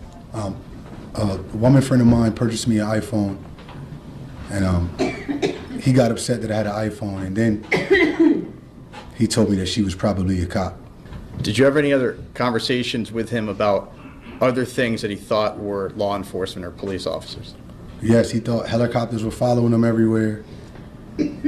He just thought there was a constant police presence around him at all times. In reality, the Boston police had no leads in regards to the double murder besides that vehicle. They couldn't find it. And they certainly were not looking in the direction of Aaron Hernandez, of all people. Alexander Bradley was the only person in the world who knew what had allegedly happened, which is maybe why Aaron turned on him shortly after. Now, on February 12th, Aaron and Alexander Bradley were out at a club with some other, sort of low-life friends of Aaron's, and Aaron pointed out two men who had close cropped haircuts, and he told Bradley that they were police officers. And Bradley gave a response that seemed to not sit well with Aaron.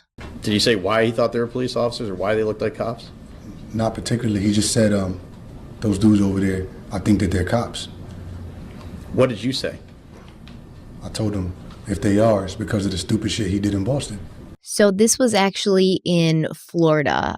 This is a trip that Aaron had taken. He'd paid for a couple of his friends and Bradley to fly to Florida. I think they were in Miami. They went to a bunch of clubs. And after this, Bradley noticed that Aaron's demeanor towards him changed. He said that Aaron got upset, he became standoffish, and he walked away from him to go hang out with the other guys. Now, later that night, they all went to a strip club called Tootsie's, but when they left, Bradley realized he'd left his phone behind and he wanted to go back and get it. But Aaron said no, that he would buy him a new one. And Alexander Bradley was like, I don't want a new one. We're still right here on the road. Let's just go back and get my phone. My kids' pictures are on it. Important things are on it. And Aaron and everybody in the car just ignored him. And Aaron told the driver to keep driving.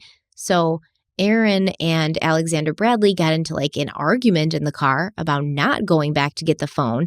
And at this point, they were headed back to a hotel that they were staying at in West Palm Beach. Bradley fell asleep during the car ride, but he woke up when the car stopped to find that Aaron had a gun in his face. After falling asleep, was there something that woke you up? Yes, the car stopped driving.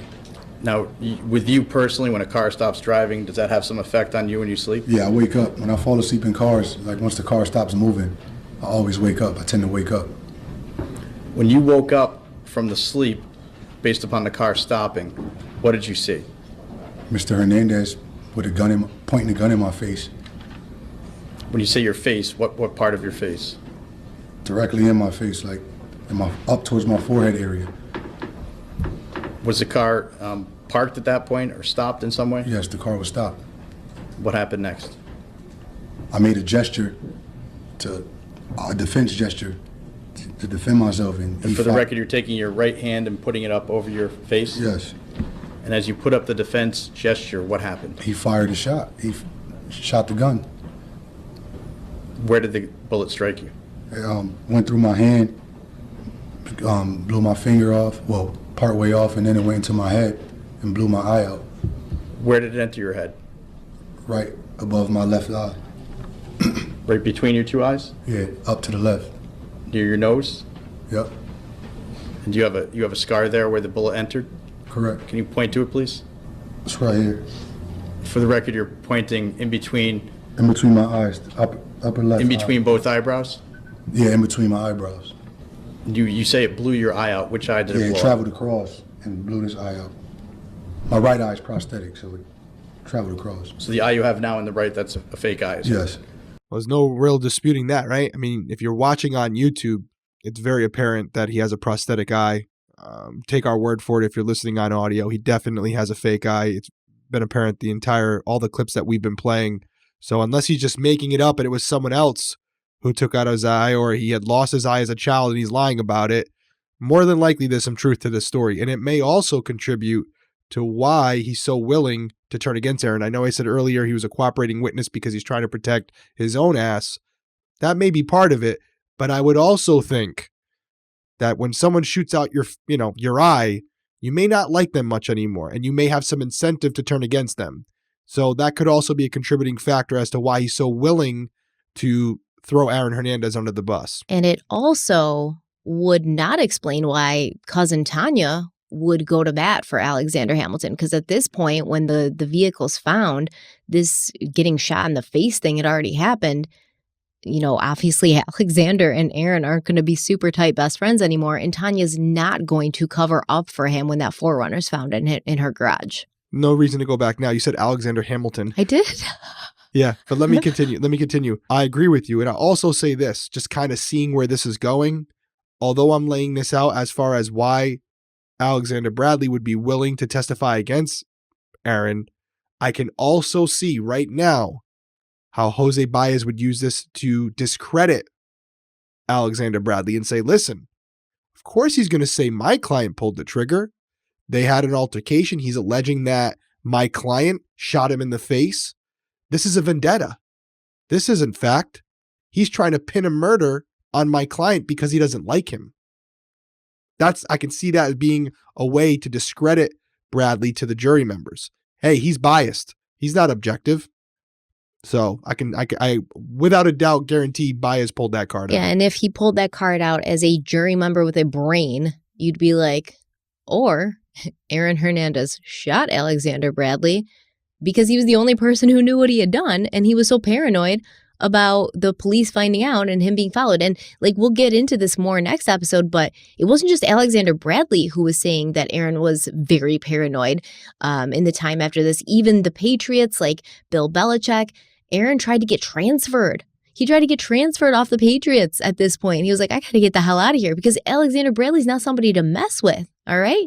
And he knew, well, we're going to get there, but he was so terrified. They even got him a separate apartment to rent so he could hide out in because he was so afraid that something was happening. He got an armored car, all of this stuff after this because he was super paranoid. It wasn't just that Bradley was saying he was paranoid. Aaron was paranoid. So a jury member should say, well, why would he shoot him in the face? Because he's trying to kill him because he's the only person that knows and can actually tie him to this double homicide. So when Alexander Bradley woke up in the hospital and he was questioned by the police, he said he knew that Aaron had shot him, but he told the police he didn't know who had shot him because he wanted to handle Aaron Hernandez himself. Now, at this point, Aaron would have thought that Bradley was dead. So Bradley thought that he would call his friend himself to let him know the good news. Tell us about the phone call to Aaron Hernandez when you woke up that next morning. I called him and I said, what's up? And he said, who's this? And What did you say? I was like, you know who this is? It's me, it's your boy. sarcastic with a sarcastic tone. What was his tone? He hung up, He hung up? hung the phone up, and I called him right back again. And Did he answer? Yeah, he was like, he was playing dumb. He was like, like he wasn't really saying too much, and he hung up again. And I called him back again, and I told him, like, I don't know why you keep hanging this phone up, because it's not like I told the police on you. You know, like, I ain't telling on you. Like, you know what time it is. When I get right, I'm coming back home. You know what time it is. Well, we know what that means. Interesting. Aaron probably thought that Bradley was maybe with the police or whatever, so he's not going to respond to him or admit anything. But also at the end there, you hear what Bradley said, very street code, right? Like, listen, an eye for an eye, literally. I'm coming back at you as soon as I'm right, and I'm going to be retaliating, basically letting Aaron know, don't worry, I didn't tell the police. I'm going to handle this one myself. Exactly. He's not a snitch, right? That's not street code. And Alexander Bradley is truly somebody who's from the streets. He lives there. Those are his people. He's not going to break street code, but he's not going to let it slide. He's not going to let it go either. He doesn't care who did it. And if we thought that, Aaron Hernandez was paranoid before, well, I mean, after this phone call and multiple text messages that Bradley sent him, that would be at a whole new level. Now, the reason that Aaron had been able to get a gun from Bradley was because Bradley knew how to get a gun, like we even talked about earlier, not the legit way with background checks and paperwork, the street way, where it could not be traced, where you buy a gun that's already got bullets inside of it. Bradley was an actual criminal who would have no qualms about avenging his own shooting, and Aaron, who had become close to this man and spent a lot of time with it, he was well aware of that. That is where we're going to pick up next week. Yeah, interesting. We're 2 parts in. I'm thinking we probably still have at least 2 parts left, right? You know better than to ask me that question. Don't make me commit to something. Yeah, it's at least 2 parts. Least. No, fascinating. We're starting to get into the real details here that tell you what type of person Aaron was as things progressed, and when we're looking at the main murder that kind of made this all unravel, because you pointed it out, Odin Lloyd had not happened yet, right? This happened beforehand, but this kind of went unnoticed for a while, right? They didn't really know right away that Aaron was involved. It wasn't until later with Odin Lloyd that this came back up. So that's something to keep in mind, that the Odin Lloyd murder is what really led to this being uncovered and the police being able to make some connections. So I'm fascinated by this case because it's a local case to me, so it's in my backyard. A lot of the places you're mentioning, like Waterbury, Plainville, these are places that I went to school in Connecticut. I grew up in Massachusetts and Rhode Island, so very familiar to me. So I think whenever the case is close to home, we hear it in the comments a lot. When the case is in your backyard and you're familiar with the places that are being talked about, it always adds another level of interest. Yeah, it's almost surreal, Yep. No, I'm looking forward to it. And at this point, we're recording this just so you guys know, before we go to CrimeCon, because we're not going to be back in time to do it. So as we're doing this, we apologize. We probably still sound a little sick because literally you just watched last week's episode, but we recorded this the next night. So I'm actually getting on a plane tomorrow to go to Vegas to see some of you at CrimeCon. Super excited about it. As Stephanie said at the beginning of the episode, we're going to be launching the Criminal Coffee Company this week. So by this point, as you're watching this one, hopefully you've already got your order in. Maybe. We'll see. Yeah, don't forget to do that. I was definitely, it's interesting because this week in Vegas, what is happening this week in Vegas? It's something we kind of talked about in this episode. The NFL draft. So weird. Yeah. So it's very close to home and kind of like eerie and surreal because, I didn't really know anything about football before this case. And now that I've learned so much about it, I'm kind of like interested. I'm like, what's going to happen with the draft? Not that I follow football, not that I know who any of these people are, not that I even have a team because I'm in New York and I should be a Buffalo fan, but I'm not a Buffalo Bills fan, never have been. They are just the most disappointing football team ever. They constantly disappoint, constantly. So I don't have a team, but maybe this weekend I'll get one, maybe they'll impress me. You have Jared Allen. Jared Allen's the real deal. You're going to be all right. It's not me. Don't say you're going to be all right. I don't talk to these people. I don't associate with them. They are a terrible team that they get everybody's hopes up around here. And everybody's walking around in like Bills jerseys like, it's going to be this year, you guys. It's going to be. Buffalo's awesome now. No.